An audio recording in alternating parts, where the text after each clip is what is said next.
like to hang out with boys and girls.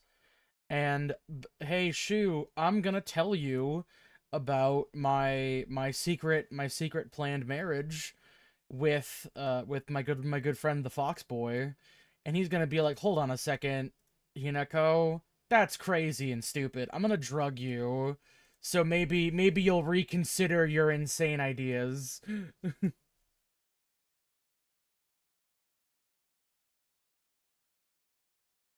It's hard living in the 60s. True. Your guy friend, Especially in a small, rural town in Japan. true. Your guy friend might try to drug you because you're rushing into marriage at 17. Yeah, no, I'll be real. I thought that there was like a time, like there was like a little bit of a time break between the actual events that are happening and now, because like I thought like, oh, she's kind of in like a little like pseudo mental space, so to speak, where she's like reliving her memories and stuff. No, no, no, this is all happening like she's rushing into all this stuff when she's real young. But anyways, hello every neon, and welcome back to Epic Silent Hill Speedrun Strats. I am joined today by my lovely gamer assistant, Noir, as well as Ooh. nobody else, but I mean, hey now, people might show up. They usually do. I'd be kind of, my gasters might be a bit flabbered if they didn't. We all know how we feel about gaster.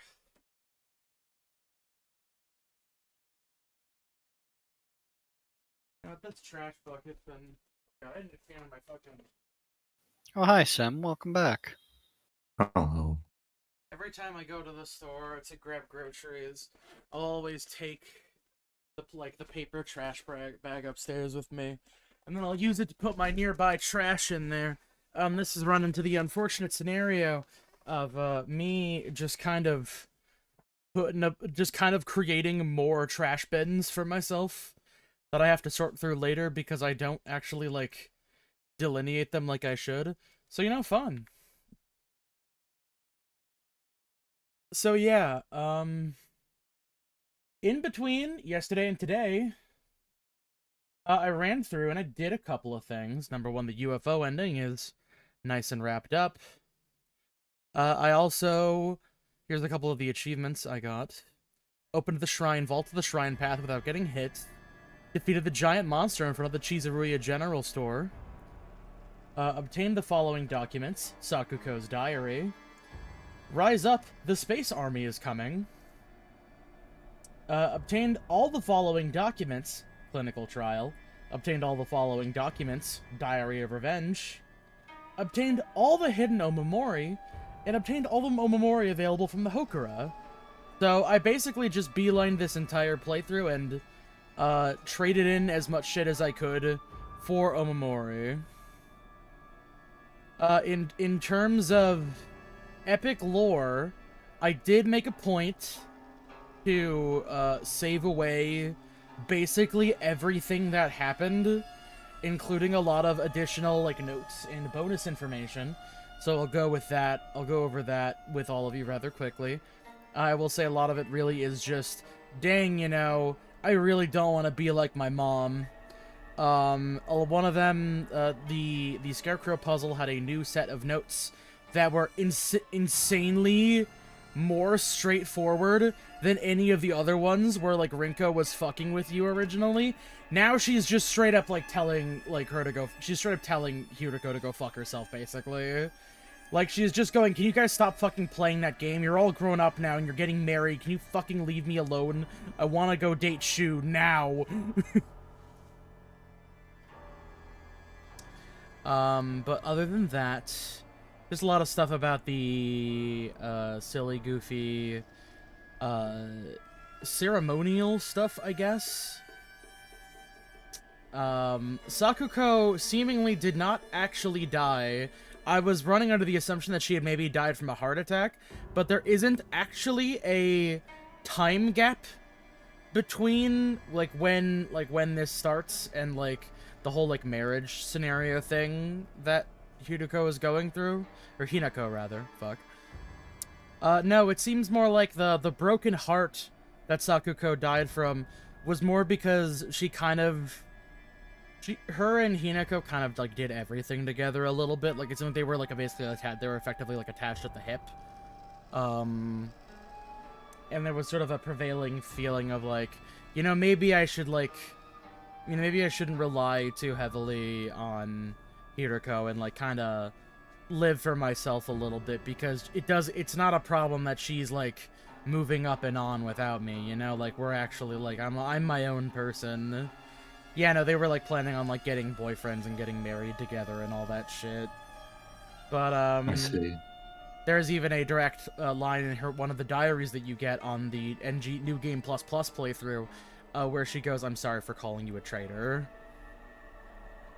There's also several of them that I didn't post from Rinko, which is about what you would expect.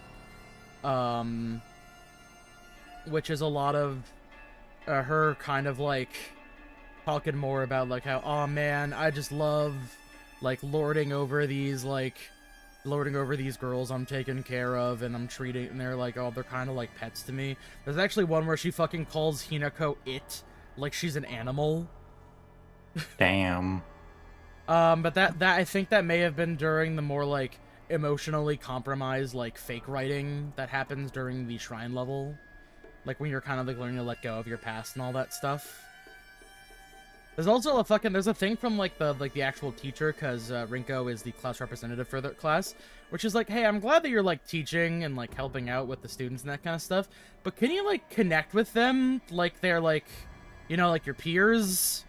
Because they're your peers. Aww.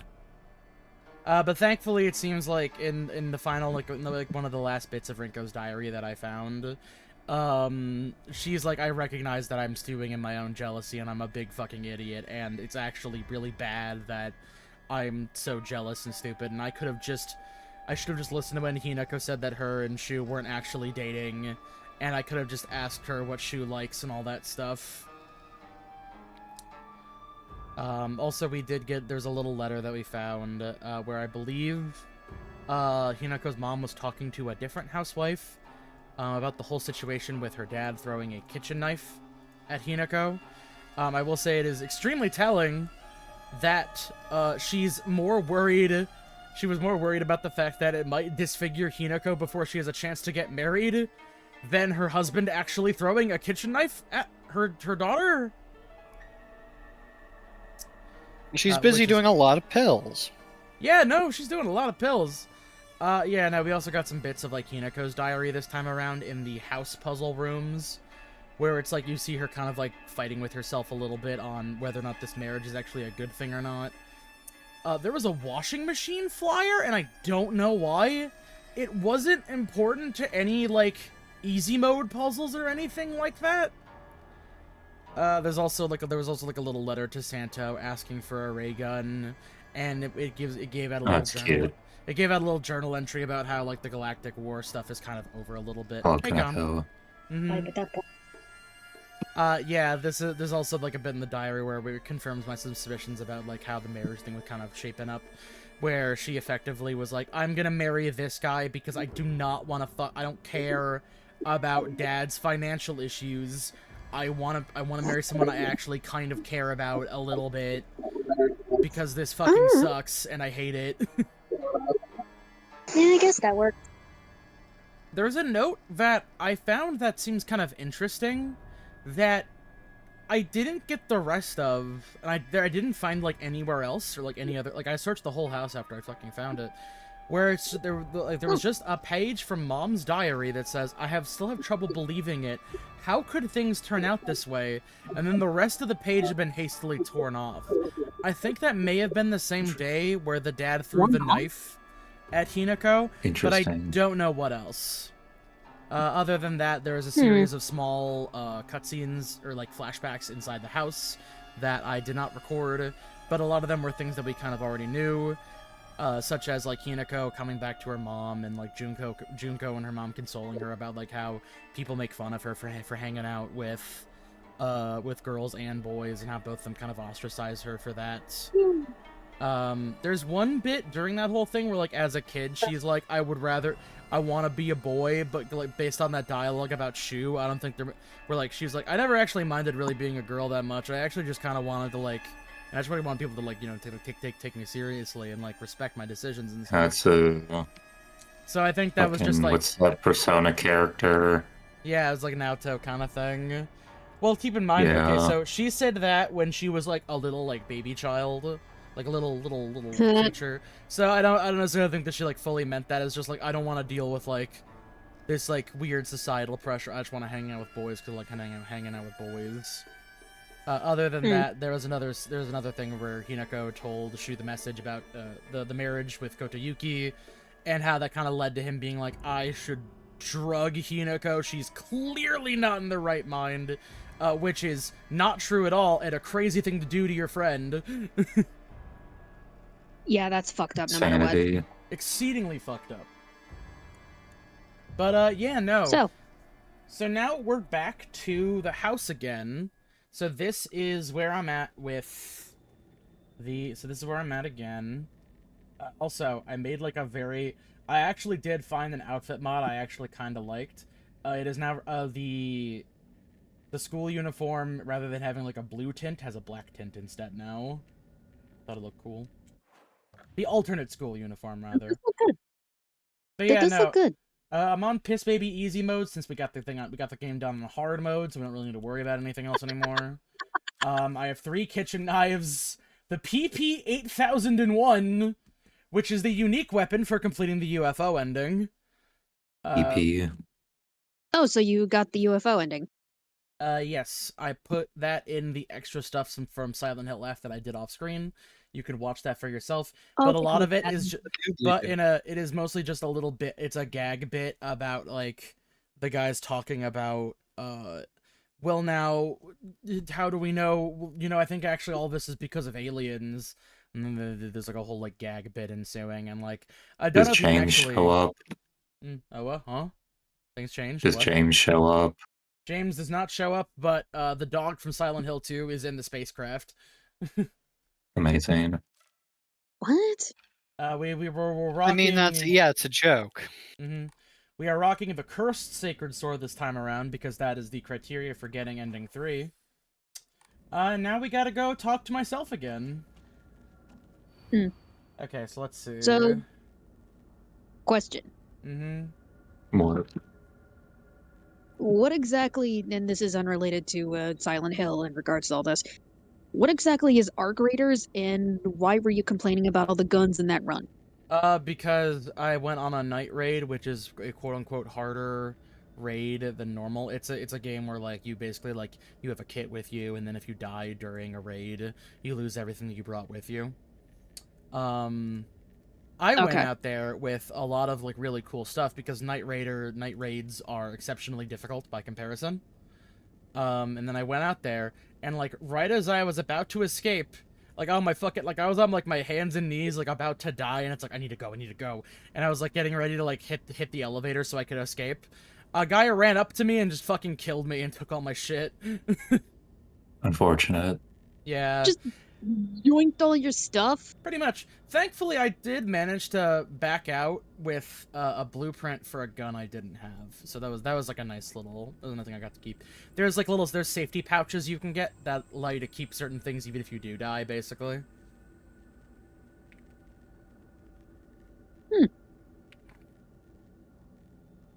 Anyways, let me just pull up.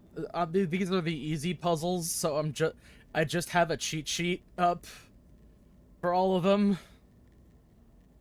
Figure I might just make things go a bit faster, you know? Yeah, here. We're not gonna bother with doing any of this shit. We're just gonna get this shit done.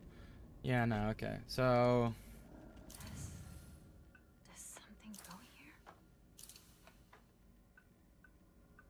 here? Let's see. Yep, there. Oh, wait, was this the old puzzle? Ending 2? Oh, does it change? Oh, it changes based... Oh, no, this actually doesn't have anything to do with the difficulty of the puzzles. It actually has to do with whatever ending you're on. The sword and the fox fought, battling upon a set of scales. After a long and vicious fight, the fox fell to the sword. In the aftermath, their seal upon the land vanished without a trace. The sword raised itself heavensward, but scales now dedicated to the rising sun. Now go, white bird, fly away and never come back. The white bird took to the air and flew towards the horizon, becoming a silhouette against the setting sun, and nothing remained upon the land. So from what I understand... So, Lance blank, white bird flying off toward the horizon. So the right side would be the scales. The top spot's the swords. The bottom spot's nothing. It opened. Like I said, we're just cheating the rest of these fucking puzzles. Yeah. Country emblem. Although that one was pretty obvious. Say something. I said shoes here. Hey, partner. Oh! How are you feeling? How am I feeling? I'm feeling fine, I guess. This is new. You've had your head in the Mhm. clouds lately at school. You always Relatively. zone out when we talk. Oh, maybe... Oh, was this before... Oh, I think this is like just I think you before might be stressed she tells out him and about getting the... those awful headaches again. About the marriage stuff. Not at all. Really? Headaches. Yeah, she Yeah. has headaches sometimes. You worry too much. Sorry, I'm going to the bathroom. Oh, okay. Oh. Her mom said she's been reading something in secret. Oh, Don't snoop. Shoo, are you snooping? Is this what she's been reading? Sounds like he might be snooping. Sorry. Don't snoop. saw it How behind the dresser. fucking rude! Kill this guy! Die! Ow. You didn't read it, did you? Just forget it. It has nothing to do with you. I didn't read it. I mean, there wasn't Liar. even anything. Could you just go home? You did read it, I'm not dupe. feeling that great right now. You, Just you. go. Sure. You got it. See you tomorrow. Fucking dumbass. He saw. Snoop. Okay, and it just leaves Hinako here now. Well, let's see what we have to say to... Let's see what she has to say to me this time, I guess. We can all agree that Shu was snooping, right? Oh, no, yeah. I'm liking Shu a lot less recently. Is something wrong with me? That's a great question, me. I mean, something feels off. And this feeling keeps growing, getting faster and weirder. Sakuko told me that this feeling I'm experiencing is love. But is that really it? I always imagined love as a warm and bittersweet sort of feeling, and it kind of tickles. That's how I always thought of it. But that's not what I'm feeling right now at all. It feels a little warm, and maybe even bittersweet. I guess. But it's like someone's grabbed my leg. Like they're dragging me down to the bottom of a swamp. That's what it's like. It feels comforting. But I can't shake this fear that's lurking somewhere in my heart. Is this really what love is? Maybe I'm just different. What do you think? Well, tell me! I don't think that's love you're feeling. I do know one thing. What you're feeling is probably not the same thing that you felt for Shu. Oh? Something more twisted.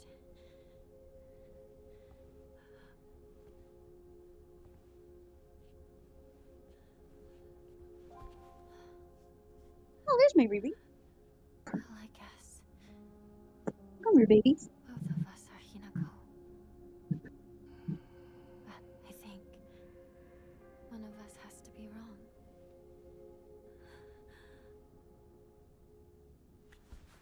Please, listen. If I'm the one who's wrong, then kill me. Kill me now. If you don't, then I'll have to kill you. Base. Yep.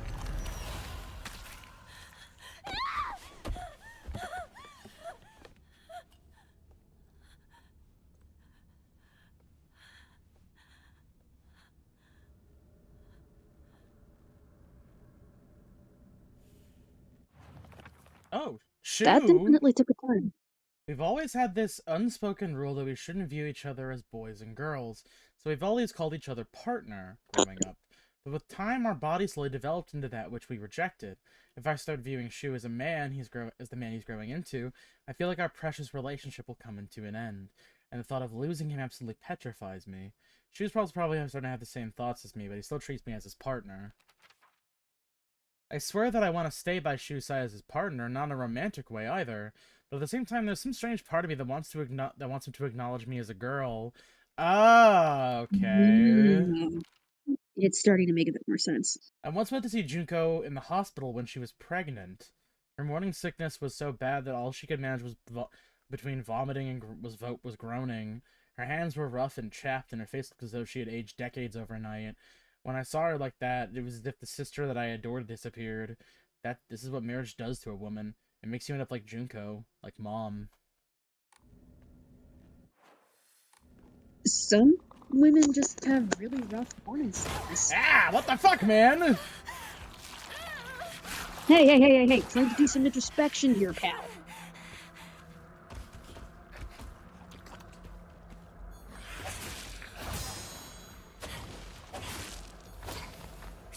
Given her Anyways, family and home life, I wouldn't be surprised if she viewed something as pregnancy as also ruining a woman.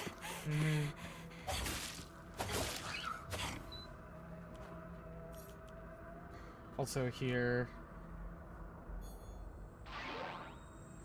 when you can make it red, and then it becomes more powerful. That is incredible, and I love every second of that. It also gets longer the more endings you do. That's awesome!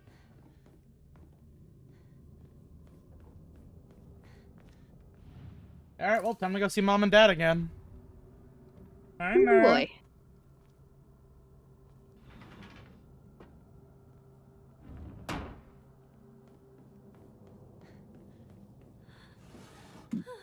Pardon me. Yeah, no worries. In here. I don't even know what you're pardoning yourself for. Also, Noir was filling me in a bit more on some background stuff for Kamen Rider because I was finishing up to the most current episode of Tojima Wants to Be a Kamen Rider. Dude, that entire anime is just one gigantic love letter to Kamen Rider fans. Or anybody who's a fan of Tokusatsu. I mean, the thing about a guy that wants to be a Kamen Rider is a love letter to Kamen Rider fans. How surprising. It's very lore accurate from what I've found, and it's really, really good. Okay, same cutscene.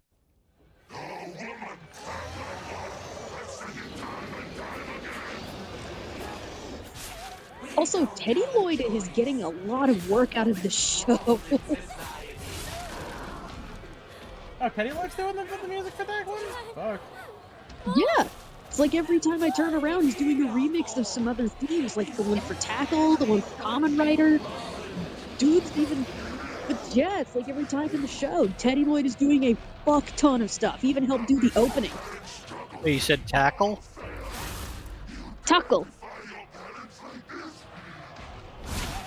Wait, you tell me more of this. Huh? Elaborate. I don't know, you just said tackle.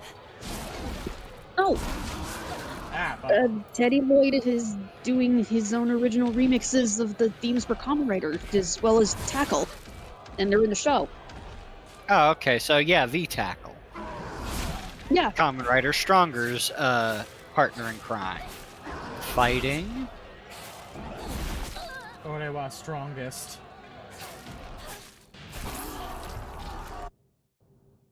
Easy. So here, I need to double check this. Because I need to double check the little guide I had up because I've been making a point to gather as many of the... do all, like, the fucking Fox rooms that I missed. And I think there's only one left.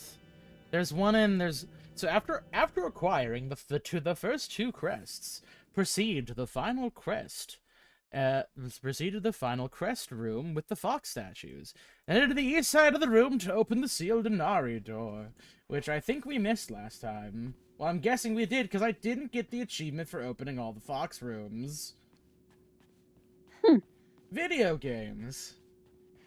You know, I've actually... Are you trying to do Noir's A little Legend of bit, the Sacred yeah. Temple announcer voice? Is that what you're doing? Well, I'm trying. It's more like Video game. I'm trying to do a noir voice, but in the style of the Hidden Temple.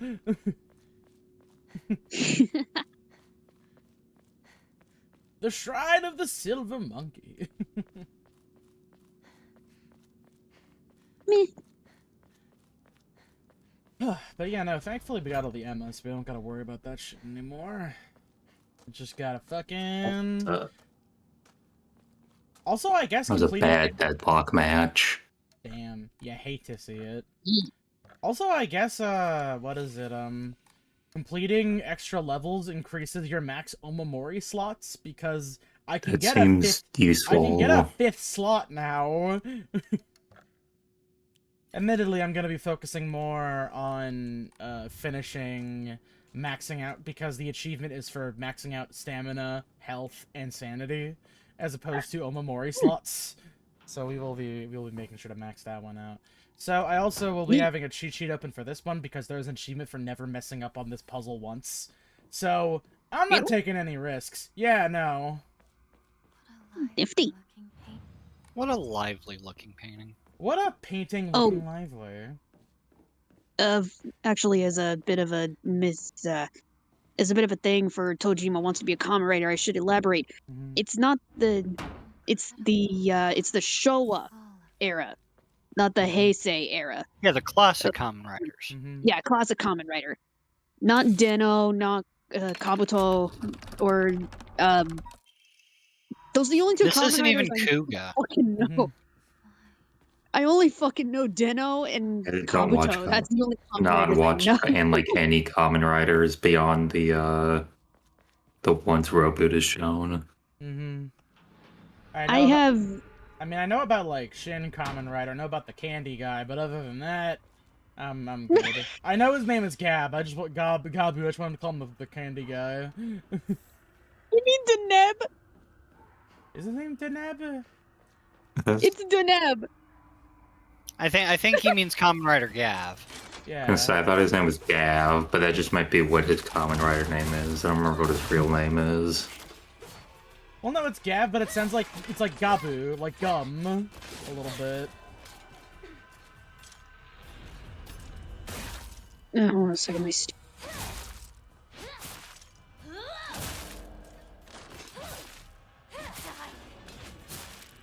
Now, I'm sure some of you are wondering, hey, wait, why are you playing on Piss Baby Easy mode? That's because I don't fucking need to play on hard difficulty anymore. We're just trying to get the endings. I hate Discord sometimes. Don't we all? But yeah, the only Kamen Riders I'm associated with or familiar with would be Kabuto and Deno, and that's because the Taros are fucking hilarious. I feel bad because the dude's like constantly trying to get me into like Sentai and Riders and stuff, but it's like, that's a lot of ground to cover. I mean, you don't have to cover all of them. Some of them are original seasons. That's very true. It's just like, I don't know. I've never really, like, I've always been like fascinated in the aesthetics and like looking at it from a distance. But I've never really been, like, jumping out of my fucking seat like, I gotta watch Kamen Rider, bro. And in my case, it's I want to, but where can I? Because every site I've ever tried to find it before always turned into a pirate site, and my computer doesn't... Shoutsu literally just lets you watch all of Kamen Rider for free. Yeah, no, you can just go. Like, the original. If you go to the right spots, you can find this stuff pretty easily. It's just, you know... you guys know me and my weird attention nonsense. It's difficult for me to sit down and be like, I should sit down and watch this thing. It's unfortunate because like when I really like something, I will absolutely lock into it even if it has subtitles. Like that's not a problem for me. It's just that It's just that it's like when the I'm same not way. like I'm the same way. when I'm not like fully locked in on something, it takes me a minute to be like, I should listen to the subtitles wholeheartedly, but that's gonna fuck me up a little bit. I hear which one's the Well, in my group? case, in my case, it's I get distracted by other anime, and then I realize, I can put this on the back burner. Yeah, you know how long I've been putting Kamen Rider watching on the back burner? Like 15 years. Yeah, I put it on the back burner all the time because I don't want it to be the only thing I do. True. Because there's tons of episodes. There's so much And then there's fucking tons of Kamen extra Rider. series, and each one sounds even more cool, because one is about vengeance. One is literally written by the same dude who wrote Madoka Magica. Oh, that's interesting. I think that she just said that for the. That's something I just heard for the first time. She's like, none of my friends are fools. What's that supposed to mean? I guess it's actually. I have no idea. But I don't know why she said it. I'd say Rinko's pretty damn foolish. She's a little bit foolish. She got consumed by jealousy, you know? It's kind of cringe and stupid. It's almost like she's a high schooler.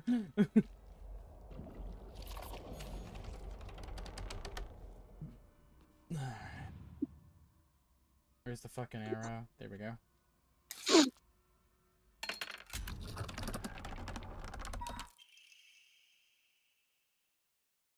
or not I feel joy should be up to me. Oh, she's responding to the little notes she's been picking up, but this time less in the affirmative and more in the negative.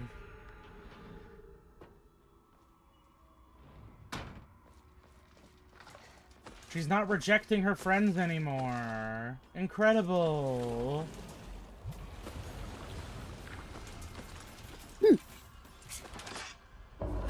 Yeah! Get out.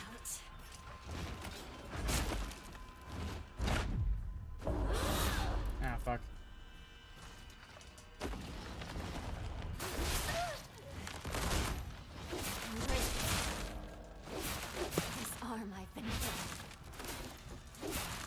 Yeah, no, this game's a little bit unga bunga on the easiest mode. Although I feel like that probably would have been that's pretty obvious.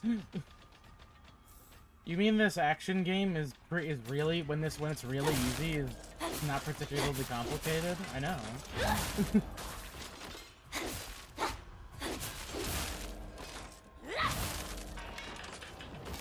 Fucking nerd. Alright. Open the case. Innocent and afraid. Fly broken wings.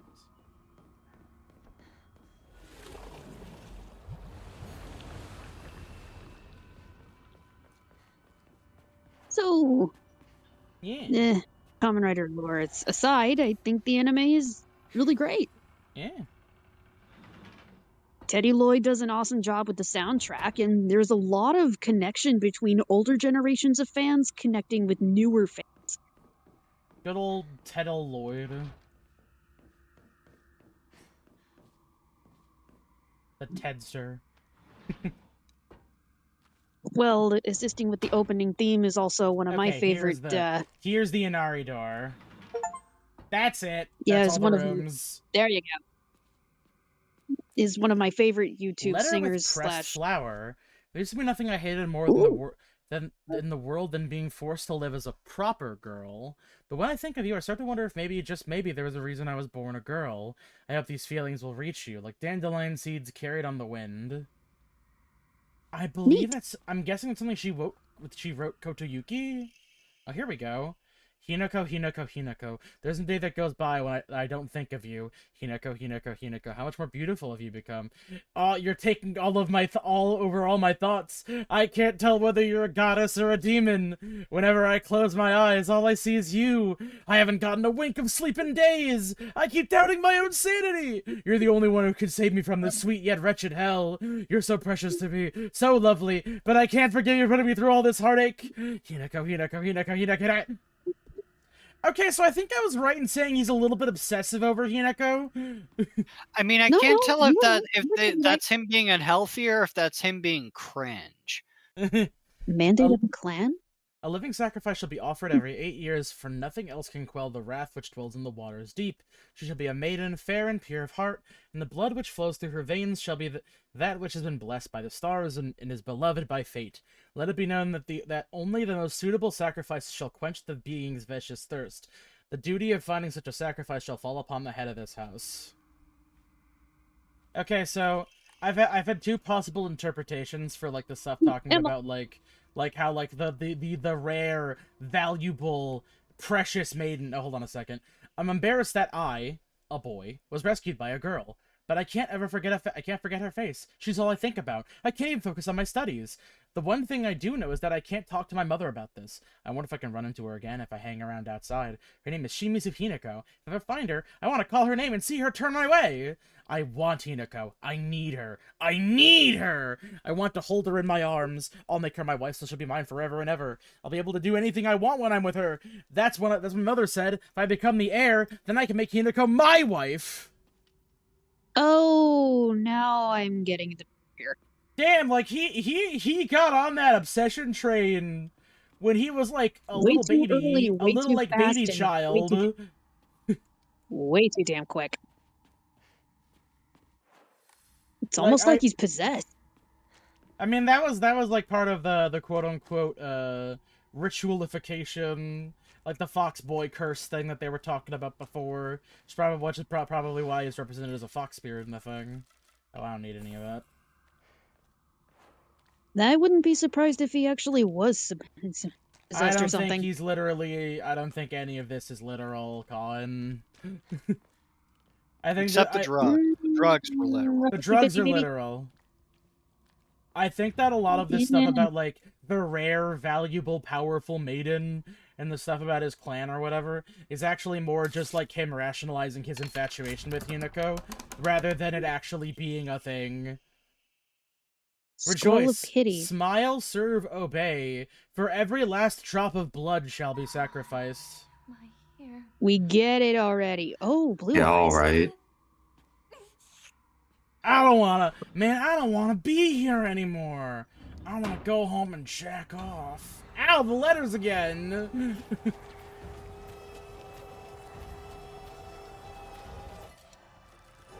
I mean, I will say, Hinako is like genuinely being put between like a rock and I guess an even sturdier rock, because the options are marry your dad's weird fish boy to pay off his debts, or marry the guy that you saved one time and became pen pals with, so that you can get out of town.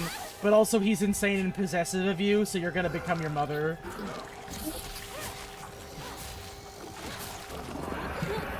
Can't there be a third option here? No. Yeah, do none of these things. What, just Amscray? Yeah, you can just leave. Yeah. What's that meme? Hit the bricks! You. If you don't like it, get out of Dodge! Yeesh, I know, I'd bail. Like, genuinely, I mean, like, I know I don't know what the job market was like back in the 1960s, but her dad was was a chef? Maybe you should try getting a job! It can't be that hard. I mean, like, that was your profession. I imagine it's easier than just sitting around drinking all day and being a miserable piece of shit, huh? But his pride, though. Oh, they're just using their daughter as a pawn for these foolish emotions they don't want to confront themselves. Because they should, because you know that's how growing up and being an adult works. Okay, this cutscene's the same. Oh! Obtained all the facts of that. Oh, the achievement is for not fucking around with the puzzle in advance. You just need to get all the crests. Huh. Oh no, I didn't make any mistakes, like, getting here. I didn't do that before, that's right. Yeah, no, like, I would go into, I went into random doors a couple of times, and it fucked me up. Yeah, no, I just knew how the puzzle works this time around. That's pretty cool, actually. Yippee! Clicks my heels and runs away. Alright, give me some fucking... You guys got anything I can pray away at the shrine? Nope. Okay. So how was today for you guys? I played this. It was rather nice to have a minute where I'm not playing this for the camera. Very nice. How was your day, Noir? Yeah. I've been feeling alright, eating some food, and doing a little writing. Nice. And I had some here. delicious steamed vegetables for dinner. Yum. Steamed vegetable. Alright. Well, yeah. Squash, some zucchini, peppers, broccoli, cauliflower, carrots, all in one. Okay, so yeah, no, these ones are actually based on whatever ending you're picking. Like, past a certain point, your difficulty doesn't actually matter anymore. It's just do the one associated with whatever ending you're currently taking on. I see. I'm a little bit curious what the inscription for this one was. The white bird flies free from her cage. Her shadow follows close behind her. The fox raises a lantern as he watches them fly away. There's nothing he can do now. I see. Yeah, okay, so this ending's gonna be about her kind of breaking free of all this chicanery. There's something really funny about the previews for this particular like guide, because they're using the bunny outfit. And, like, Hinako's just got on her fucking, like, silly-ass bunny ears and the little cotton tail. Oh, new cutscene! This is definitely new. Well, yeah, it says, hold to skip new cutscenes on the bottom screen. Yeah, but I've also just never seen this cutscene before. Oh, really? Alright.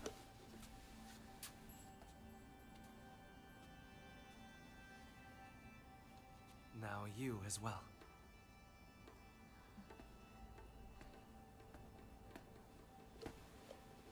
I wonder how radical a divergence this is going to be from the other ones, because for the most part, the other two are pretty samey, I think.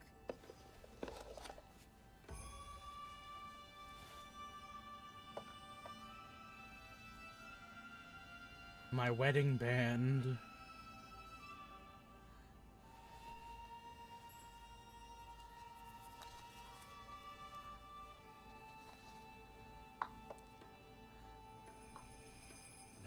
Shall we begin? Oh shit, Wedding Greg is gonna get a buff with the release of Hanafuda Ishmael? Fuck yeah. Is he? From what I understand. From awful to bad.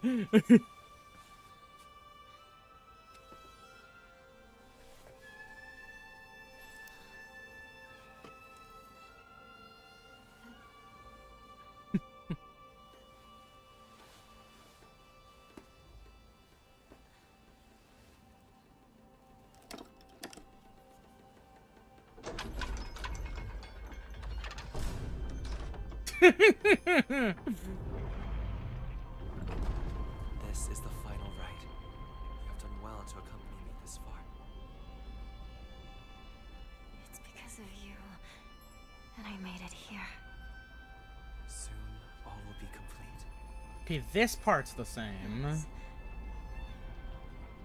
Almost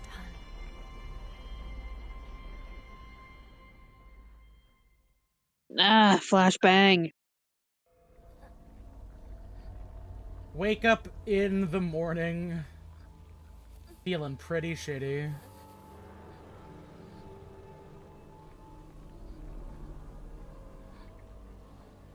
Oh. I forget. I remember there just being, like, piles of meat last time. It's just the sandals this time, I'm pretty sure.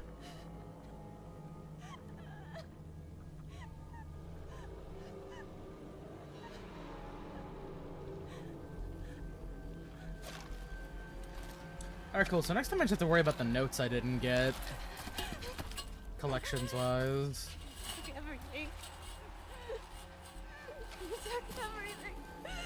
Everything from me!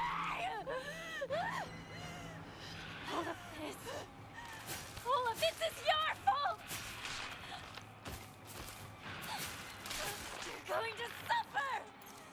thankfully I have like a shit ton of toolkits, so. It's all your fault. And a cool sword. Give me that. Time to chase the monster in the fog. Hi, me. How's it going? I won't let you get away with this. Ow, my headache. Never. Never. Yeah! Stabby! Stab!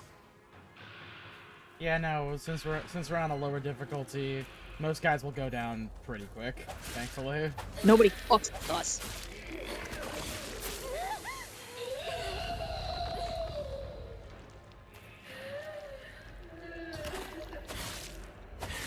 I'd still say nobody fucks with us. I mean, no, yeah, it's just a lot of like, it's just a lot of the same like staggering. I just don't take as much damage as I normally would.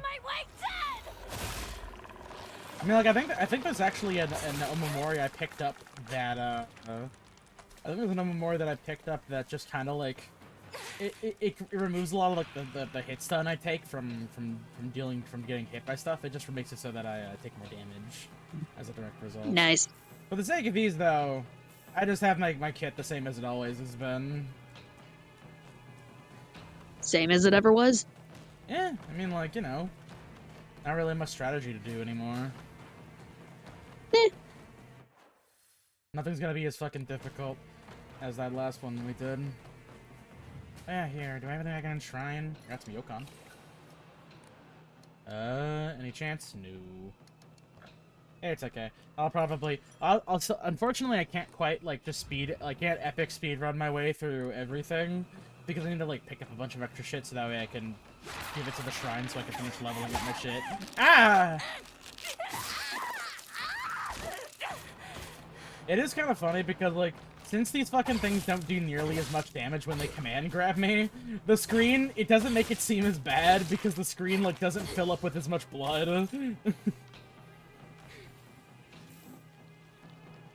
Oh yeah, it's a bit of a fun aside, on top of everything else. Because we completed the puzzle for the Sacred Sword, when I interacted with the first Jizo statue in the game, it just gave me the sword immediately. So you basically just, you unlock it as like as an extra weapon immediately. The same goes for the energy sword too. Like, I have 5 weapons now. It's all a mess. You took everything you cared about from me. Man, you gotta stop gooping. You gotta get this shit figured out. Try to take me. I'm not going to make this easy for you.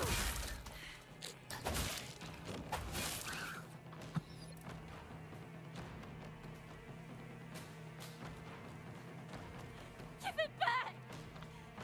Give back everything you've taken from me. Yeesh. I mean, shit, I'd be upset too if they took all my shit from me. I like that. It's my stuff. I'll slaughter Yeah. you. Ow, my brain. Oh yeah, here, hold on. Time to power up. Ba-da-da.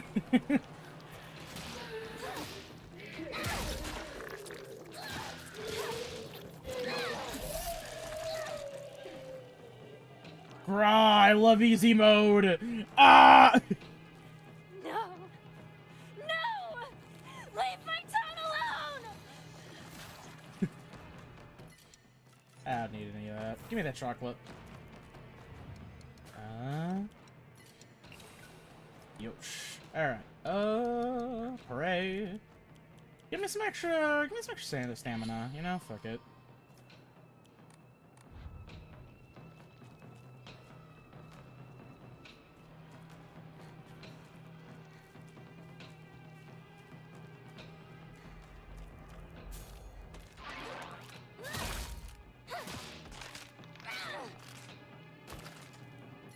Oh, cool. Another kitchen knife. There are so many fucking kitchen knives on easy mode.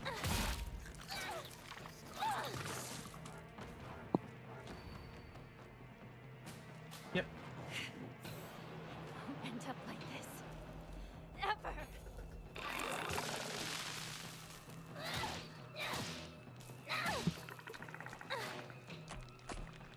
I won't quite get a chance to show it off, but if you do it a second time, It releases a little light that stuns everybody around you.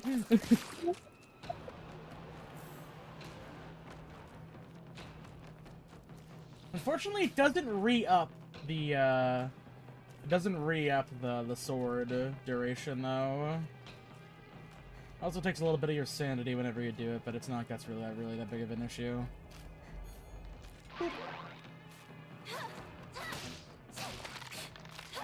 Oh yeah, see, it got smaller, so it turned into a dagger. Come back here and face me!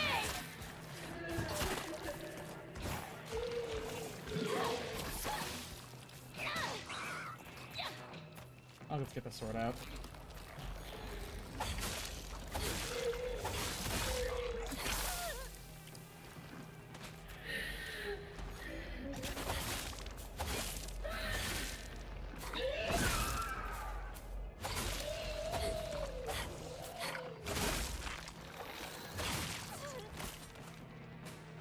You know, if I saw a woman who was like violently convulsing in child labor, I too would be deeply afraid of ever going into labor. Now, thankfully, I ain't gotta deal with that shit.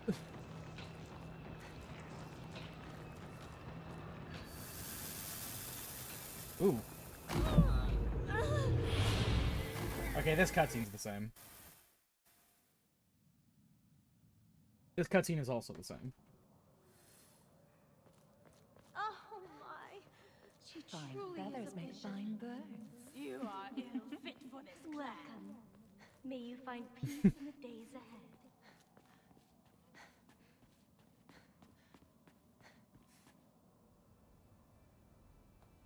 I gotta readjust my seating.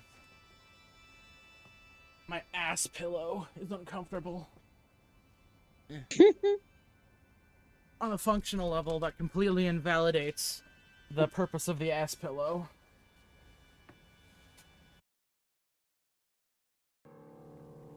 Same as it ever was.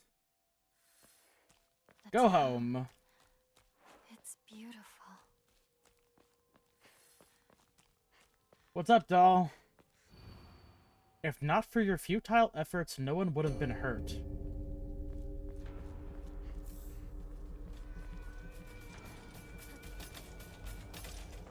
That is interesting because this time it seems like it's framing it as if like all of this was inevitable. I did notice it, but like the doll dialogue actually does change a little bit between endings.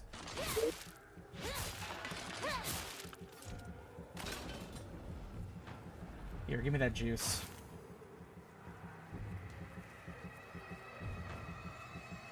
Alright, where are the rest of them? Oh wait, did I not soul siphon one of them? Oh fuck, where'd they go? Okay, get siphoned.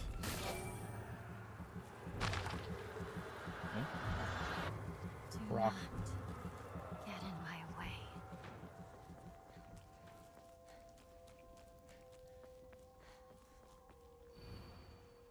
Yes. This is my decision. Fried carcass.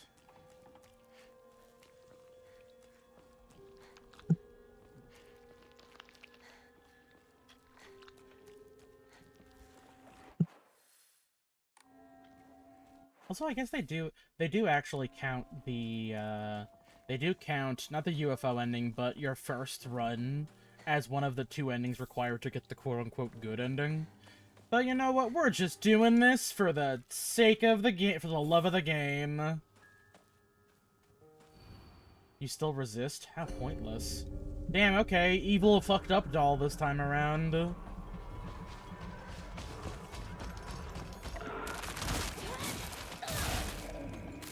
Eat shit, asshole. I have iframes.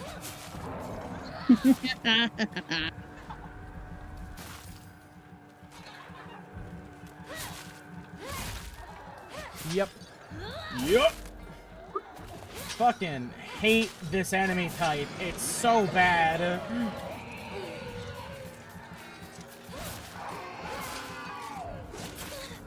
Like, you literally can't stop it from screaming.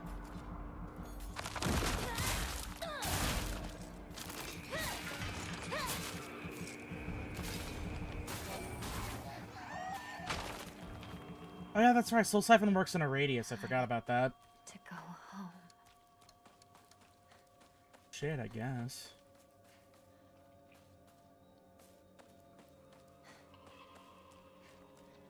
Bye, Dad. I'm gonna leave you for my hot fox boy, who's a little bit crazy, and you can ruin yourself financially. Mom also can't come with me. Fuck you both. The world is celebrating me.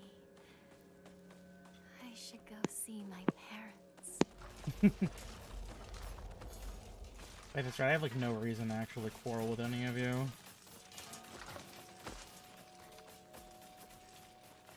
Give me that extra ramen, though. I want that.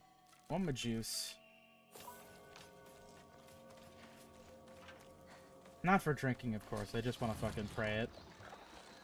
I don't need any of this shit. It's beneath me.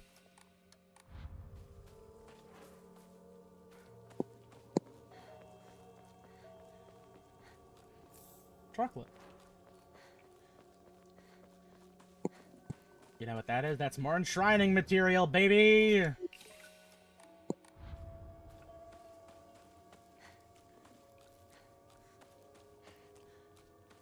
Yo, what's poppin', Dolly? We got something to say this time? Shimizu Hinako shall live, you shall die. Oh yeah, the doll's in the favor of innocence and youth, and not getting married at 17 years old. At least I think she's in. I don't know how. I actually never really know how old any of these guys are. I still just kind of assume they were mostly minors, though. I mean, they said they were past middle school, so I assume they're in high school. Which would put them around like 16, 17 at the very least. I don't imagine any of them are fucking flunkies.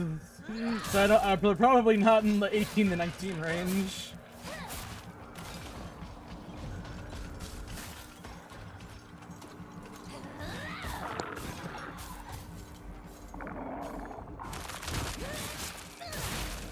You know, honestly, if there was one mod I wish that someone would actually make, even though I know it would be like a pain in the ass to render physics-wise, I want one of those like fucking like long high school skirts, like really really long, like goes down to your fucking feet. I love that. I love that style of like pleated skirt. I think it looks really good. Shout out to my girl Toku Fukawa. She knew the assignment.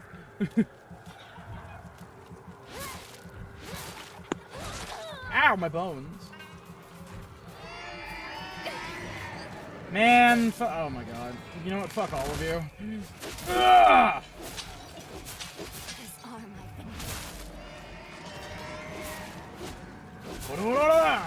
Rats.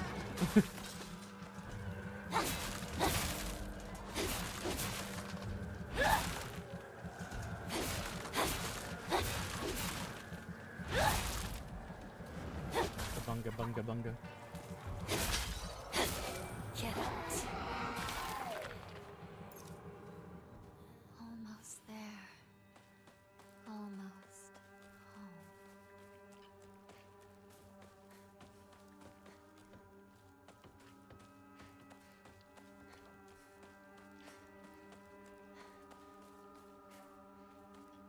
Anything else here I can grab that I can trade in for enshrining points? Nope. Okay. Okay. Rat. I can't do the fucking rolling R shit. Hi, guys. Rat. Die, I guess. Hold on a second. At work right now, but I'm not gonna add you on Discord, bro! Get away from me! I don't want any! Those messages going around. This never works! Oh yeah, if there's one... Discord doesn't work, folks. If there's one thing I love, it's adding random fuckers on the internet. Especially when they're not real. I don't know you! Get out of my house! Die! I can't kill you right now because I'm gaming. But I would if I could. Die. These twisted Shimenawa are so disturbing. So true. Don't know what a Shimenawa is. I'm gonna be real with you. It's essentially what she's passing under. Oh, I thought these were just Torii gates.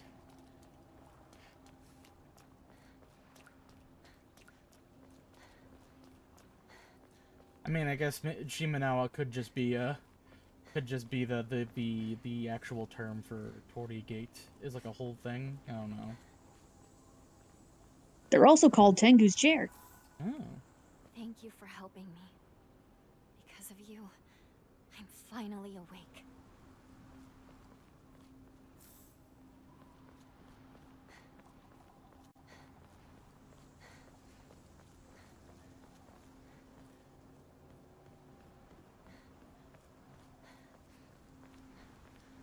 I'm finally awake. I'm waking up to ash and dust. You won't let me pass? You asked for it.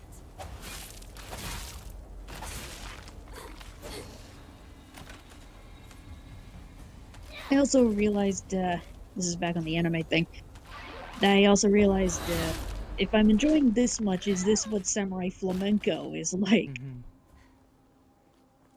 I don't know anything about Samurai Flamenco. I'm assuming that's another Sentai type thing, or writer. It's another sort of Toku-inspired anime thing. Ah. It's also something that Mask from the other Discord has been asking me time and time again to get behind and watch. Sorry. But I've Which, made up my if mind. it's as good as Tojima wants to be a common writer, then fine, fuck it, I'll finally watch it. You happy? Mm-hmm. I don't think Mask watches I these. Would be cool if they did though. Well, it was someone from the other Discord who keeps getting on my ass because I'm not watching Owie. Samurai Flamenco.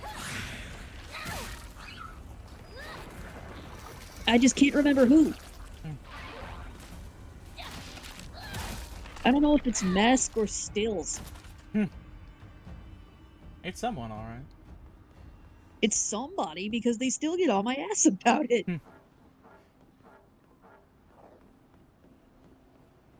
See any little collectibles around here? Nope, guess not. Okay. Down to the bridge. Not that I think. Open that shit up. Whoop. This is it. Alright, comb, carcass. It's also not my fault I keep getting distracted with a bunch of other cool anime that come around and out. Okay, well, it is my fault. But still.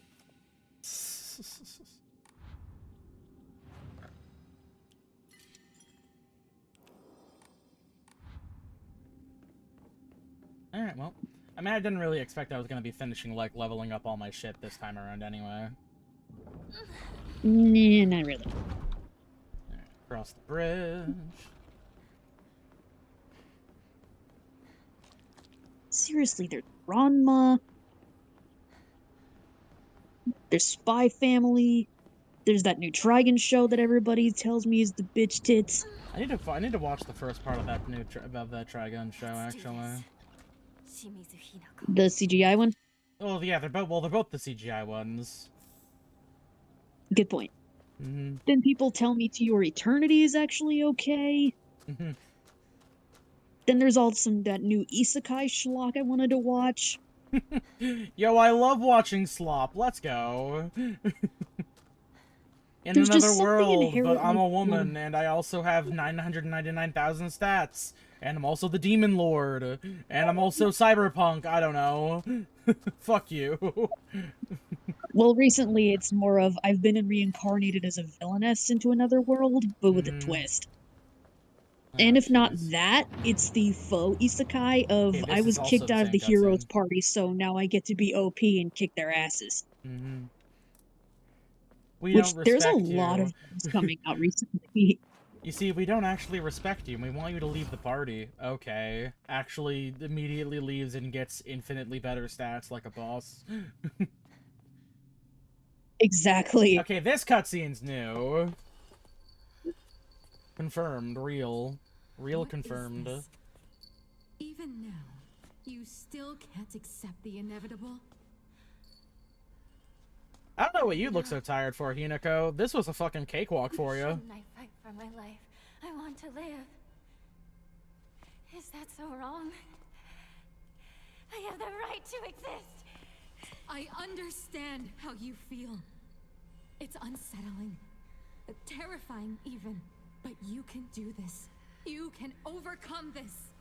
It's not about whether I can, but whether I want to. It's my choice.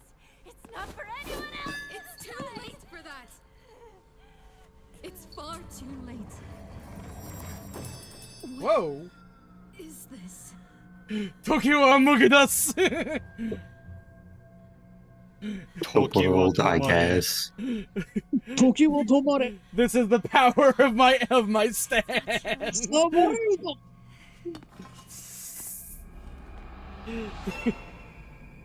Mischievous The doll. doll.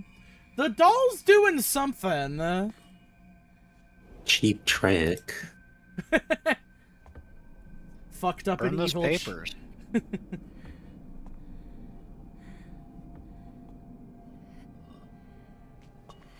Yeah, there's also JoJo. Mhm. Like, JoJo. Yeah, I want my horses. Bring me my horses now. I wanna watch horses. Yeah, and Uma. In the middle of area. I'm pretty sure new episode just came out like today. Oh, SBR is out? Oh, fuck. The Cinderella new Grey. episodes. Oh, that. Wrong horses. No. Or Okay, Grey that's Cap. not, okay, that's not true.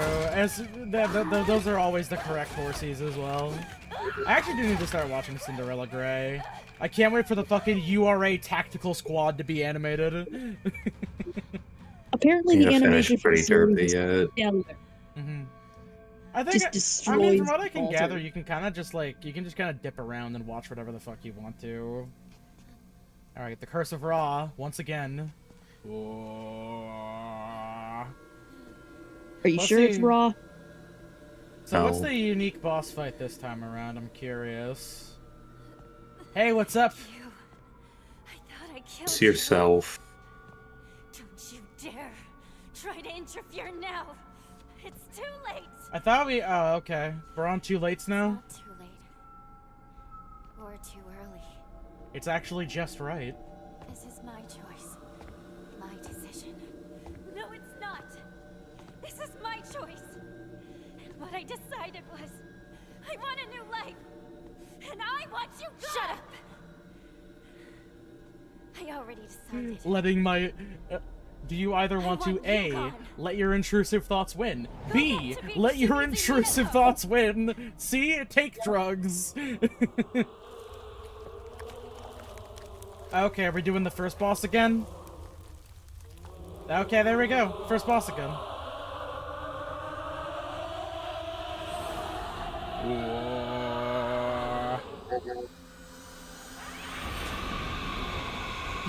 I'm glad the lightsaber was at this time. That makes this so much cooler. Now we're using the kitchen knife to make this go faster. Shiromuku? Yeah. The The Shiramuku white- is the hat that she is wearing. It's a... Mm. It's like the fucking special wedding hat thing. Oh, cool. Hey, wait a minute. What are you doing here? Fitting up right to be. Tell me, who the hell are you? I would ask the same of you. Who are you? Hinako would never act this way. Man, you only know me on paper. Reveal your Damn, true that self. fan is real strong. Fucked up an evil doll. Oh shit! Shoe off the turnbuckle again. I always believed Comes you out of would. bumfuck nowhere. Oh yeah, now Alright. now he's cool because he's like, oh, now I'm gonna. You came to your senses, so now we're on the same team. How dare you set foot here? How did filth like you creep in? Oh no, now he's turning into a monster. Oh. Oh. Hold up! He's a kitsune. Monster fucker Monday. Hinako! Good thing it already is Monday. That's what I'm saying. Oh yeah, he's just the dog. He's a cutie! Shoo! No co-op partner this Being at a time. frame rate dimension. 100 miles away, feel your heart.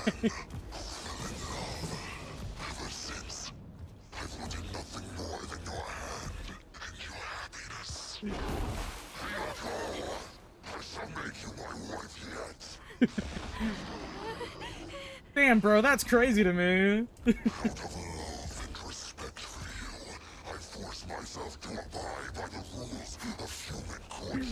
Whoa.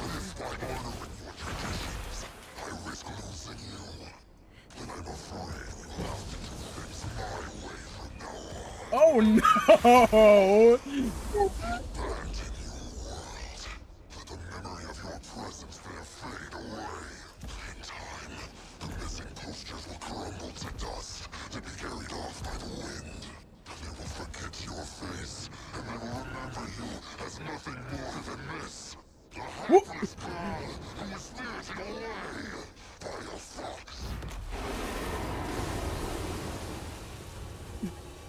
Yo, this actually was monster possessed by a fox. I'm on Damn, this fire. new Monster Hunter fight's crazy. CTV. Oh! Oh, Also, I'm wide awake. remember, now. this is a figurative dimension. This isn't literal. Oh, hey, dude, what's poppin'? I believe there's an achievement for bothering to fight all the ads before I actually deal with him. Well,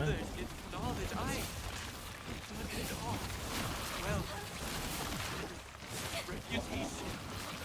All the pieces required to ensure you never struggle. I have acquired. Why? Oh, so he tried to go ahead and better himself to make himself the man that he was supposing that would be good for Hinako. So he doesn't just love her, he loves the idea of her. Yeah, that's the thing. He was treating her like an item.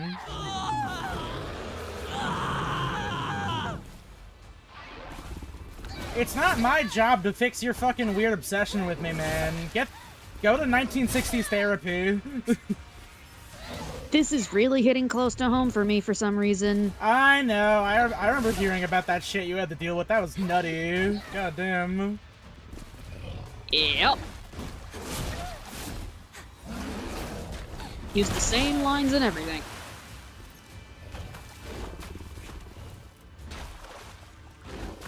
Hey, dude, if you're Man. somehow watching this, fuck you. That's crazy to me. Owie. And I'm glad you finally got some fucking help. I will But say still, I'm fuck pretty you. sure. I will say I'm pretty sure 1960s therapy is electrocution in most circumstances.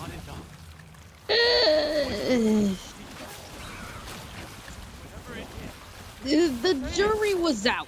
What I want, what I'm after, is the same thing as you. What is that? I implore you, tell me. Leave me alone! Freedom. What I want is to live my own life. Why?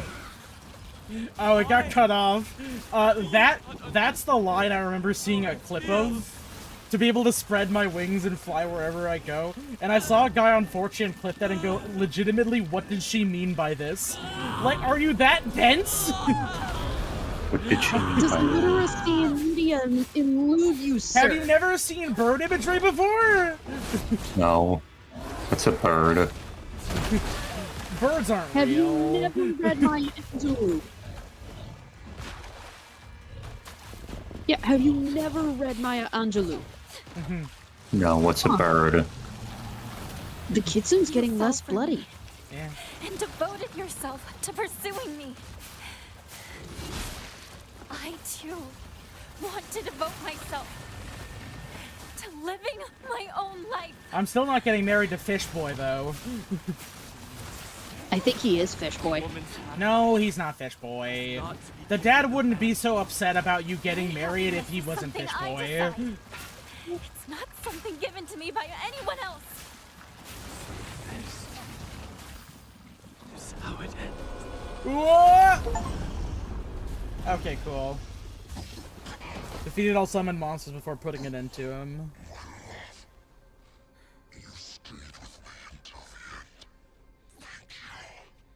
Why do you sound like Soul Calibur? In spite of everything, I won't forget your kindness.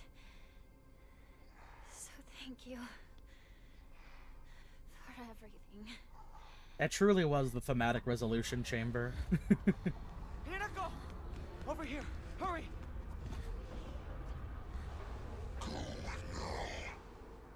I can settle matters here on my own.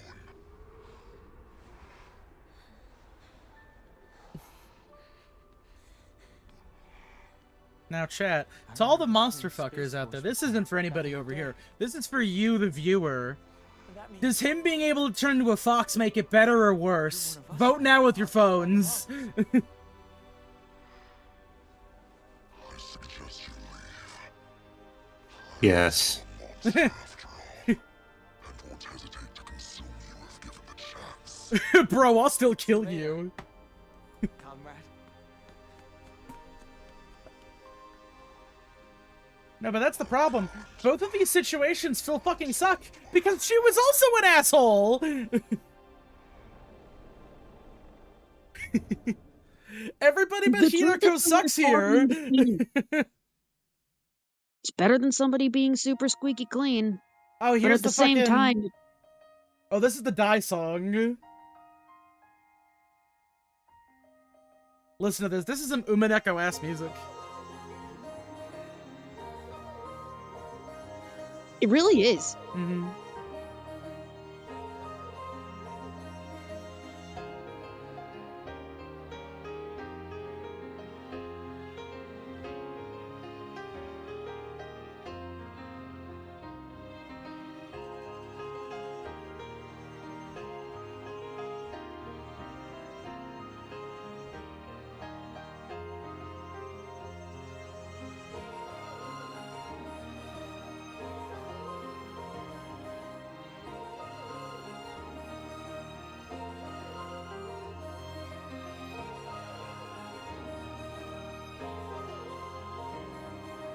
One thing I also wanted to give as a huge selling point, at least in my opinion, for Tojima Wants to Be a Kamen Rider.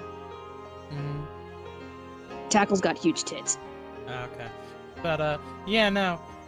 In terms of Umineko songs that Dai worked on, there's Hane, Sea, Towering Clouds in Summer, Answer, In the Sun, Happiness of the Marionette, Dance of the Moon Rabbits, Thanks for Being Born, Wings, Sakutaro's Adventure, Endless Night, Dear, which I don't believe I actually quite remember, but I remember the song, The Great Detective Knows, Justice, Final Answer, Tsubasa, Kirino Pithos, which I believe is one of the alternate openings I did for one of the things. Oh yeah, thanks for all the people! Oh my god! Also, Engage the Marionette. Oh, there are so many fucking tracks here I could go on forever, but no, like, Dai did a lot of really great stuff. Also did a lot of songs for Higurashi. Thankfully, none of them were Dear You. There was You, but there wasn't Dear You. Okay. So they have a very impressive track record. Mm-hmm. Yeah, here's them fucking away from the shrine.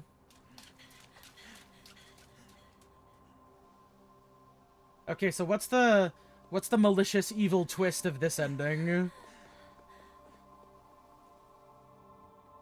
Hey, the Hokora. Are you alright?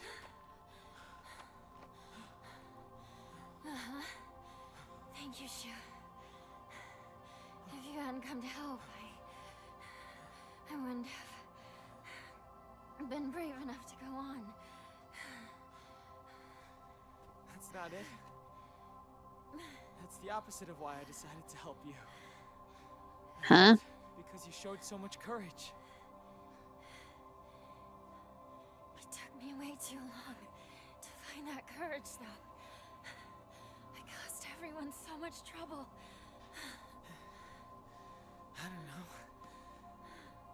think it's crazy that you felt that the only way to do that was to give up on your life. Oh.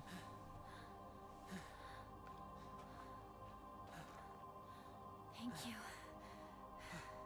partner.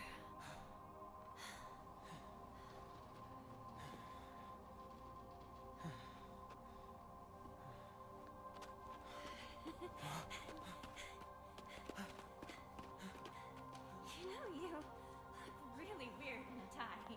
Yeah, well, you look really weird in that.